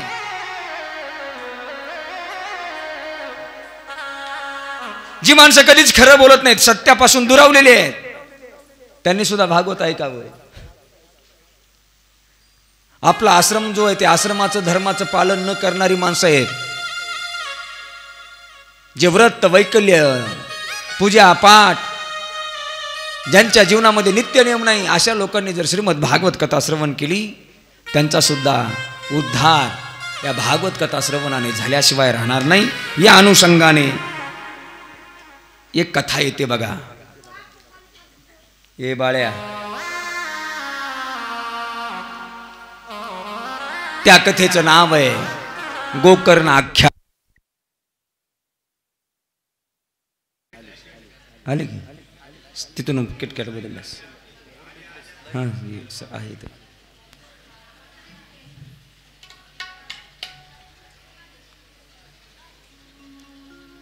ज्यांनी ज्यांनी मांड्या मोडल्या त्यांनी मांड्या घाला, बसा.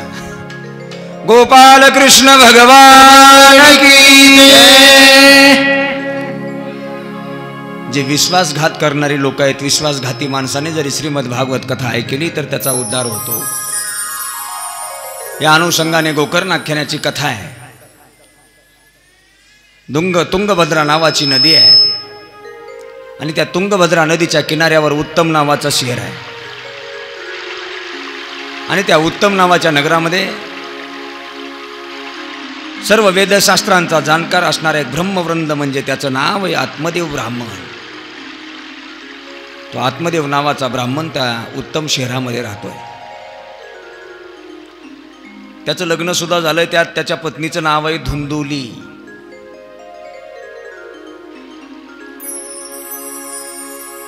धुंदुली ही कुलीन घराण्यातली होती,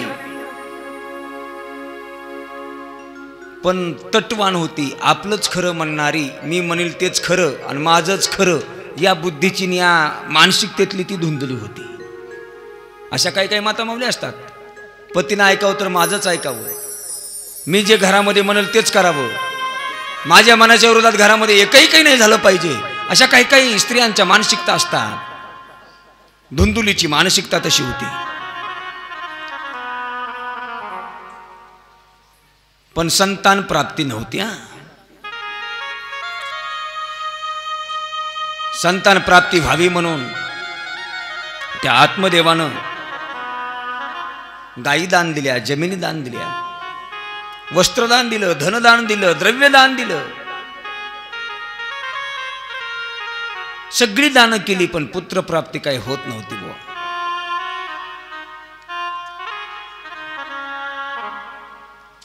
एके दिवशी गावामध्ये जर तो घराच्या बाहेर फिरला ना, सगळ्या गावातल्या लोकांनी, कुचरवाट्यावर काही लोक बसतात आणि त्या कुचरवाट्यावर बसलेल्या लोकांनी आत्मदेव जर रस्त्यानं जाऊ लागला ना दादा, की त्या कुचरवाट्यावर बसलेल्या लोकांनी म्हणा, अरे आला बघा निपुत्री आला, याचं तोंड बघू नका, याचं तोंड बघितल्यानंतर दिवस सुखानं समाधानानं जात नाही.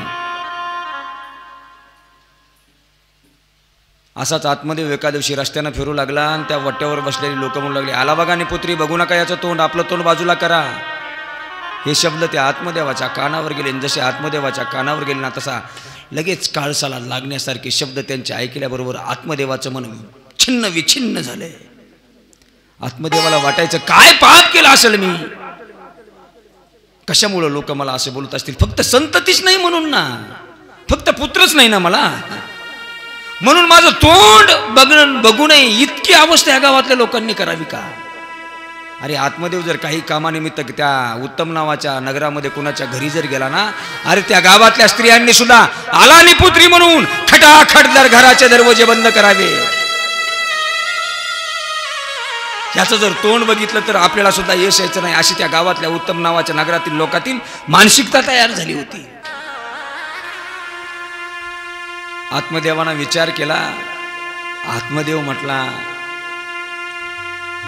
एवढं जर माझं तोंड ह्यांनी बघण्यासारखं नसेल, माझं जर तोंड बघितल्यामुळं कुणाला आपशकून वाटत असेल, माझं तोंड बघितल्यामुळं घराचे गावातले दरवाजे बंद होत असतील, माझं तोंड बघितल्यामुळं गावातल्या लोकांनी तोंड एकीकडे जर करायचे असतील, तर हे जगाला तोंड दाखवायचंच कशाला. म्हणून आत्मदेवानं आत्महत्या करण्याचा विचार केला. शास्त्र सुद्धा सांगतं दादा, काही काही माणसाच्या जीवनामध्ये काही काही गोष्टी प्राप्त असल्या पाहिजे, तर त्या माणसाच्या जीवनामध्ये त्याचं सार्थक पण झाल्यासारखं वाटतं. दिग्जीवितम प्रजाहीनम दिग्ग्रहंच प्रजा विना दिग्धनम चानपत्तस्य दिक्कुलम संतती विना.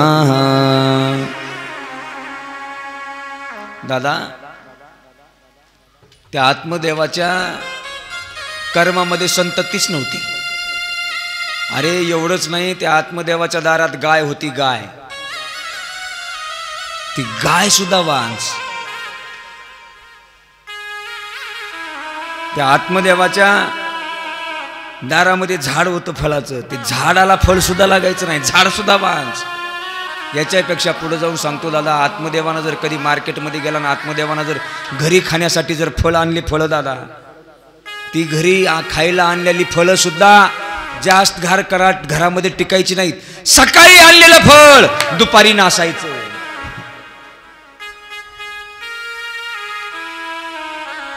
निराश झालेला आत्मदेव. अरे माझ्या दारातल्या गाईलाही लेकरू होत नाही, माझ्या झाडालाही फळ लागत नाही, घरात आणलेलं जर फळ जर टिकत नसेल, किती अभागी आहे मी.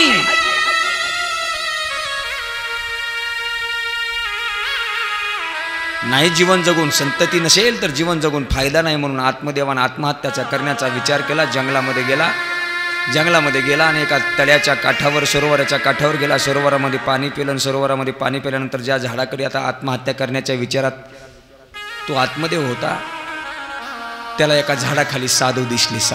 आणि साधू भजन करत होते, देवाचं भगवत चिंतन. आत्मदेवानं पाणी पिलं आणि म्हटलं, असंही तसंही तरी मरायचंय ना आपल्याला.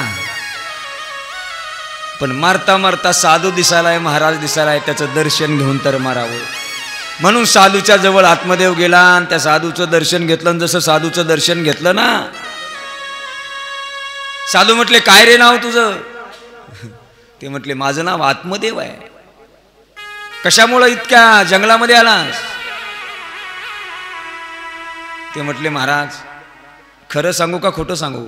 साधू म्हटले, साधूला कधी खोटं बोलायचं नसतं, खरंच सांग काय असेल ते. आत्मदेव म्हटला, महाराज खरं सांगू, मी आत्महत्याच्या करण्याच्या विचारासाठी इथं या जंगलात आलो आहे. कशामुळे आत्महत्या करायची? सगळा प्रसंग साधूला, महाराजाला तो आत्मदेव सांगतो. महाराज काय सांगावं, गावामध्ये जर मी रस्त्यानं चालू लागलो ना, त्या कुचर वाटेवर बसलेली लोक म्हणतात की आला बघा निपुत्री, याचं बघायचं नाही तोंड.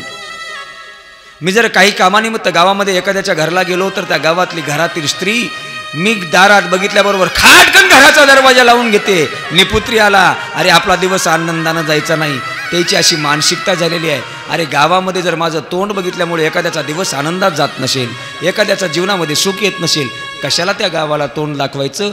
गावालाच काय, या जगालाच आपण तोंड दाखवायचं नाही. म्हणून मला आत्महत्या करायची महाराज.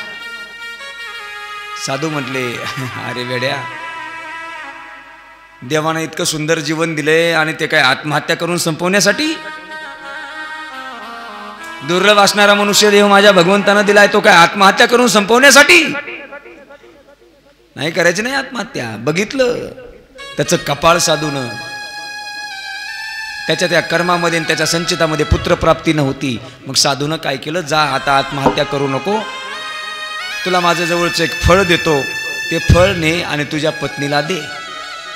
साधूचा प्रसाद म्हणून ते आत्मदेवानं फळ घेतलं. फळ घेऊन आत्मदेव घरी आले आणि घरी आल्यानंतर धुंदुलीला बोलून घेतलं. अगं धुंदुली, साधू महाराजाचा प्रसाद आहे, प्रसाद खा. धुंदुली संशयी बुद्धीची होती, संशयी वृत्तीची होती.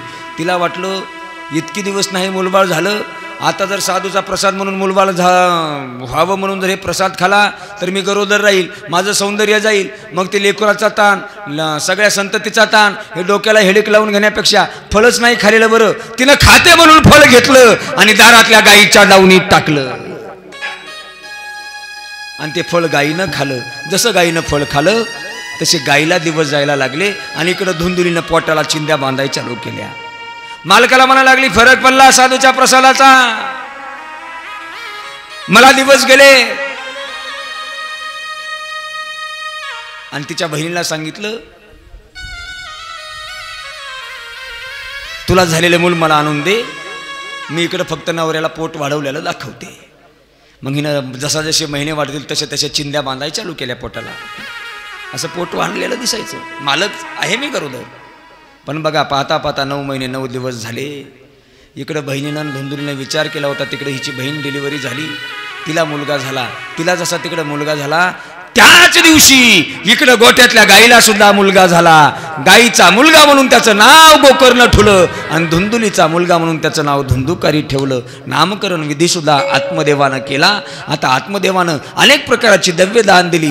पुत्र संतती प्राप्त झाल्यामुळं आनंदी होता. आत्मदेव आनंदी होता. पाहता पाहता आत्मदेव वाढायला लागला, ते धुंदुकारी वाढायला लागला, गोकर्णही वाढायला लागला.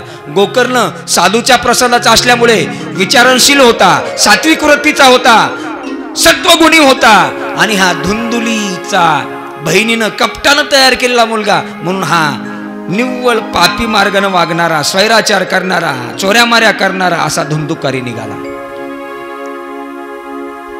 एके दिवशी काय झालं बघा, गोकर्ण विद्याभ्यास करण्यासाठी क्षेत्राच्या ठिकाणी निघून गेल्यानंतर इकडे धुंदुकारी घरी होता. रात्रीच्या उठावं, रस्त्यानं फिरताना मोकळं फिरू नये. इकडून 2-4 आगाव पोरं, इकडून 2-4 आगाव पोरं, सोबत फिरताना कुत्रेच घेऊन फिरावं. हे टुकारपणाची लक्षणं. संघ कुत्रे घेऊन फिरणं, आगाव पोरामध्ये बसणं उठणं. धुंदुकारी तसा वागायला लागला. एके दिवशी काय झालं, याला पेता पेता मग हे मदिरा पानपण करायला लागला, मांस भक्षण करायला लागला. आणि याला चैन मजा मस्ती करण्यासाठी पैशाची कमतरता पडली. एका दिवशी बापाला म्हटला, बाबा पैसे काढा, संपत्ती कुठे आहे दाखवा. आत्मदेव म्हटले, नाहीतरी माझ्याकडे पैसे. संत आत्मदेवाला पैसे नाहीत, संपत्ती नाही म्हटल्याबरोबर बापाच्या अंगावर जायला लागला. मग पुन्हा आणखी आत्मदेवाने आत्महत्या करण्याचा विचार केला. अरे माई जन्म दिलेला मुलगा जर माझ्या अंगावर मारण्यासाठी धावत असेल तर बापाचं अस्तित्व काय शिल्लक राहील. मग आत्मदेवाला पश्चाताप वाटू लागला, अरे पहिलंच माझा जे मी वांज होतो ना, वांज राहिलो असतो तरी बरं झालं असतं, पण असली संतती जन्माला घालून काही मी माझ्या जीवनात साध्य केलं नाही. एकच संतती जन्माला यावी, पण आपल्या कुळाचा उद्धार करणारी संतती आपल्या कुळामध्ये जन्माला आली ना, अरे बापाच्या 21 कुळाचा आणि माईच्या 21 कुळाचा उद्धार एक संतती करू शकते.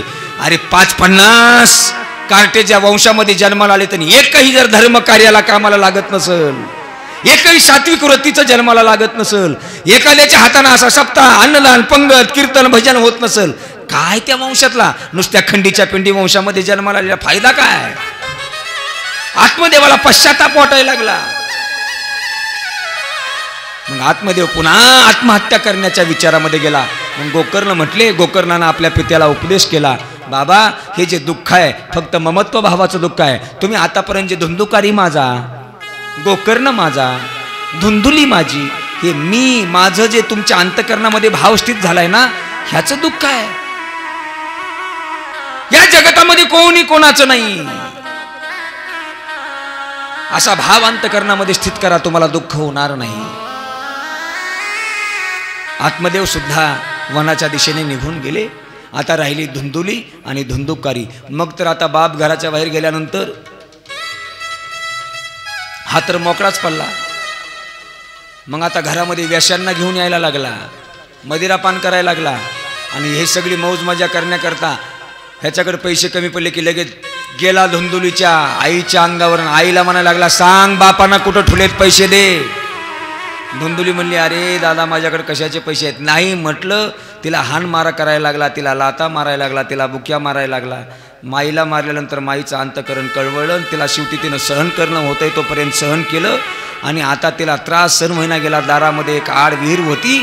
धुंदुली उठली आणि आपलं शरीर त्या विहिरीमध्ये उडी घेतलं आणि आपण स्वतः आत्महत्या करून त्या आईनं जीवन संपवून टाकलं. मग तर आता धुंदुकारी मोकळाच. माईचा त्रास नाही, बापाचा त्रास नाही. एके दिवशी काय झालं बघा, व्याशा घेऊन तो धुंदुकारी घरामध्ये राहायला लागला आणि राहायला लागल्यानंतर एका दिवशी त्या वेश्यांची लाड कोड कौतुक चोजले पुरवण्यासाठी याच्याकडे संपत्ती कमी पडली. त्याने एका ठिकाणी राजाच्या घरी चोरी केली. चोरी करून वेश्यांचं कोड कौतुक चोजले पुरवण्यासाठी चोरी केली. ही बातमी वेश्यांच्या कानावर आली. वेश्यांच्या कानावर जशी बातमी आली वेश्यांना म्हटलं अगं भैया आपल्यासाठी हा राजाच्या घरी चोरी करायला भेट नाही. ही जर बातमी राजाला कळाली राजा ह्याला तर मारीलच पण आपली सुद्धा सोय होणार नाही. म्हणून सगळ्या वेश्यांनी विचार केला 5ला 5 वेश्यांनी आणि सांगितलं आता ह्या संध्याकाळी ह्याचाच काटा काढायचा. रात्र झाली पाहता पाहता सगळ्या वेश्यांनी एक मतानं याचा काटा काढायचा ठरवला. सगळ्या वेश्यांनी याला मारायला सुरुवात केली. तोंडामध्ये विस्तू टाकायला लागली. कोणी मान पिलवायला लागलं. कोणी पाय धरून वरतंय. कोणी हात धरून वरतंय. कोणी छातीवर दगड टाकतंय. अशा छिन्न विछिन्न प्रकारे धुंदुकारीला मारलं. घरातच खड्डा केला. घरातच पुरलं. आणि वेश्या रस्त्यानं फिरता फिरता गावातल्या लोकांनी जर विचारलं ना अगं तुमचा प्रियकर कुठं गेला कालपर्यंत तुमच्या सोबत होता ना तो प्रियकर. त्या वेश्यांनी म्हणावं आमचा प्रियकर बाहेर देशामध्ये गेलाय. संपत्ती कमविण्यासाठी बाहेर देशात गेलाय. पण आता बघा या वेश्यांनी मारल्यामुळं त्या धुंदुकारीची मृत्यू झाला. आणि मृत्यू झाल्यानंतर त्याला एक योनी प्राप्त झाली. त्या योनीचं नाव पिशाच्य योनी. आपल्या कुलामध्ये कुणी आत्महत्या करून मेलेले असतील. आपल्या कुलामध्ये जर कुणाचा आकस्मिक मृत्यू झाला असेल तर त्यांना स्पेशल योनी देवानं दिलेली ती म्हणजे पिशाची योनी. फाशी घेऊन मेलेले पिशाची योनीला जातात. पिटून घेऊन जाळून घेऊन मेलेले पिशाची योनीला जातात. औषध पिऊन मेलेले पिशाची योनीला जातात. म्हणून आपलं जीवन हातानं आपल्या कधी संपवायचं नाही. अरे 84 लाख योनी ज्या देवानं दिल्या त्या योनीचा फेरा फिरून फिरून मनुष्याचा देह माणसाला मिळतो. पिशाची योनी हातानं कशाला मागून घ्यायची. हा धुंदुकारी पिशाची योनीला गेला. इकडं गोकर्ण प्रयागून आला. आणि प्रयागून आल्यानंतर घराच्या अंगणामध्ये खाट टाकली आणि झोपल्याबरोबर तिथे चित्र विचित्र प्रकारचे आवाज यायला लागले. कधी कधी बोकडाचाच आवाज यावा. कधी कधी शिडीचाच आवाज यावा. कधी कधी मांजराचाच आवाज यावा. कधी कधी कुत्र्याचाच आवाज यावा.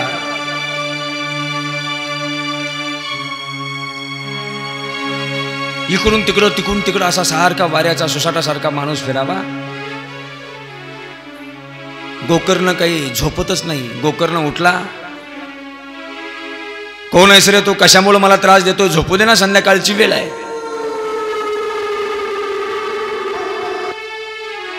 जमलं रात्रीच्या 12 वाजलेत बघा. आणि 12च्या वाजता टाइमला हे असं सगळं चित्र विचित्र प्रकारे गोकर्णाला वाटायला.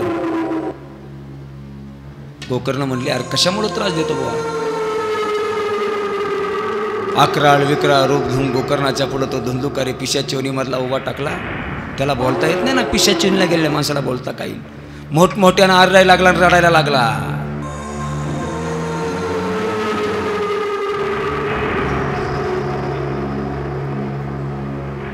कोण आहेस तू.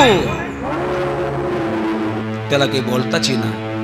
गोकर्णानं कमळनुरीतलं अभिमंत्रित केलेलं पाणी घेतलं आणि त्याच्या शरीरावर टाकल्याबरोबर ते पिशाच्य योनीला गेलेला धुंदुकारी बोलायला लागला. अरे दादा मी दुसरा तिसरा कोणी नाही. मी तुझा भाऊ आहे धुंदुकारी.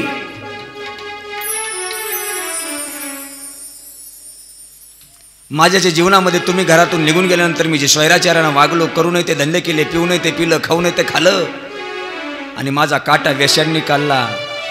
अरे स्वैराचार्यानं वागणाराचा मृत्यू कसाही होऊ द्या त्याला पिशाची योनीचा आहे. पापी मार्गानं वागणाराचा मृत्यू कसाही होऊ द्या त्याला पिशाची योनीचा आहे. अनितीनं वागणाराचा मृत्यू कसाही होऊ द्या त्याला पिशाची योनीचा आहे.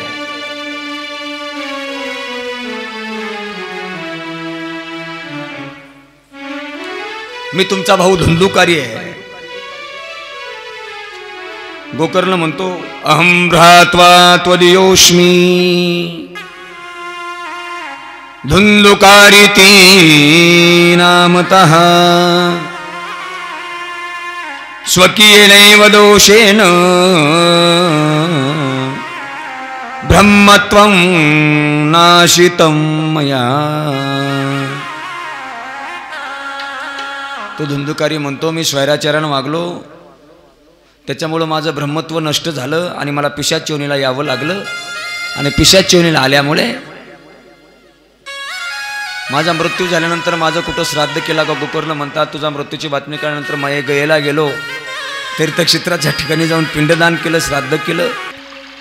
दिव्य देह धारण केलेला आहे धुंदुकारीनं आणि धुंदुकारी भगवत चिंतन करतोय आणि गोकर्णाची धुंदुकारी स्तुती करतोय. धन्य भगवती वार्ता प्रेत पीडा विनाशिनी. अरे भागवत कथा अशी आहे, प्रेत येऊनीला गेलेल्या लोकांचा उद्धार करण्यासाठी भागवत कथा लावत जावी. पिशाच्या येऊनीला गेलेल्या पूर्वजांच्या उद्धारासाठी श्रीमद भागवत कथेचं आयोजन करत जावं. सप्ताहोपी तथा धन्य कृष्णलोक फलप्रदाः. अरे पिशाच्या येऊनीला गेलेले आपले पूर्वज वैकुंठामध्ये म्हणजे देवलोकामध्ये जर पाठवायचे असतील, त्यांचा तात्काळ उद्धार करायचा असेल, दिव्य श्रीमद भागवत कथा लावत जावी. अशा धुंदुकारीचा उद्धार 7 दिवस भागवत कथा श्रवण केल्यामुळे झाला. अरे धुंदुकारीचा उद्धार भागवत कथा श्रवणाने जर होत असेल, भक्ती नावाच्या तरुण स्त्रीचे मुलं ज्ञान वैराग्य वृद्ध अवस्थेला गेलेले जर भागवत कथा श्रवणाने तरुण होत असतील, तुम्ही आम्ही तर दरवर्षी भागवत कथा ऐकतो, तुमचा माझा उद्धार झालाच पाहिजे. पण त्यांची भागवत कथा ऐकण्याचं आणि आपलं भागवत कथा ऐकण्याचा जमीन आसमान फरक आहे. भागवत कथा व्रत धरून ऐकावी लागते. आता गावात कथा चालू झाली की अरे ऐकणाऱ्या मंडळीनं जी जागा पहिल्या दिवशी धरली त्याच जागी बसायचं 7 दिवस ऐकायची. आणि पहिल्या दिवशी कथा ऐकली, दुसऱ्या दिवशी दांडी मारली आणि तिसऱ्या दिवशी कथेला आला, फळ मिळत नाही. 3 दिवस कथा संपली, 4थ्या दिवसापासून लोक कथेला यायला लागले, नाही फळ मिळणार नाही. नाही महाराज आम्ही 4 दिवस ऐकले ना, आम्हाला फळ मिळालं पाहिजे. दीपकराव नाही मिळत, अजिबात नाही मिळणार. त्याच्यासाठी 7 दिवसच ऐकावी लागेल. मग ऐकत असताना कशी ऐकायची? वासुदेव शास्त्री पलंगावर आणि गादीवर झोपून नाही. भागवत महात्म्यात असं सांगितलंय, ज्यांना भागवत कथेचे नियम पाळायचे त्यांनी बाजवर झोपायचं नाही, गादीवर झोपायचं नाही, जमिनीवर झोपायचं. जमिनीवर बी काही गोदड वगैरे टाकून नाही, घोंगडी किंवा चटई याच्यावर झोपायचंय. 7 दिवस आहार घेत असताना शक्यतो उपवास धरून श्रीमद भागवत कथा श्रवण करावी. तिचं फळ वेगळं आहे. आता उपवास काही शक्य नाही, शुगर बीपी वाले पेशंट जास्त झाले. एक वेळ जेवण करून भागवत कथा श्रवण करा. लोक म्हणले आम्हाला नाही महाराज, एक वेळ नाही हो, सकाळी बी लागतं, दुपारी बी लागतं, संध्याकाळी बी लागतं. ठीक आहे, 3 टाइम खा, भागवत कथा ऐका. पण खात असताना कांदा लसूण तिखट जास्त कमी प्रमाणात खा. कांदा लसणाचा 7 दिवसात वापर करू नका. तुमच्या घरच्या सुद्धा आहारात कांदा लसूण वापरू नका. आणि भागवत कथा ऐका, ती सुद्धा भागवत कथा फळ दिल्याशिवाय राहत नाही. 7 दिवसामध्ये ब्रह्मचर्य व्रताचं पालन करून, अरे सगळे संसारिक आहेत तुम्ही, मी संसारिक आहेत म्हणजे गावात कार्यक्रम चालू असताना एखादं तरी व्रत धरलं पाहिजे ना. ब्रह्मचर्य व्रताचं पालन करा, कथा ऐका. नक्कीच कथा फलप्राप्त केल्याशिवाय राहणार नाही, कथा काहीतरी आपल्याला देऊन गेल्याशिवाय राहणार नाही. अशा नियमानं कथा ऐकली तरच कथा आपल्याला फळ देत असते. नाहीतर उगं 2 तास ऐकायची, प्रसाद खायचा आणि झाली कथा आणि झाला सप्ताह, मग फळही नाही ना आपल्या जीवनात बदलही नाही. अजिबात असं होऊ शकत नाही. अरे मोठमोठ्यांचा उद्धार कथा करते, आपला का म्हणून उद्धार करणार नाही. पण तितका अंतकरणामध्ये भाव, तितकी अंतकरणामध्ये निष्ठा आपल्या स्थित झाली पाहिजे. आणि ती कथा श्रवण केल्यानंतर आपला सुद्धा नक्की उद्धार होईल. पांडुरंग महाराज मुसळे यांच्या 61 पूर्ती सोहळ्याच्या निमित्ताने ही जी कथा समापन्न होते. आज कथेचा 2रा दिवस आहे आणि 2ऱ्या दिवसाची कथा याच ठिकाणी पूर्णविराम घेते.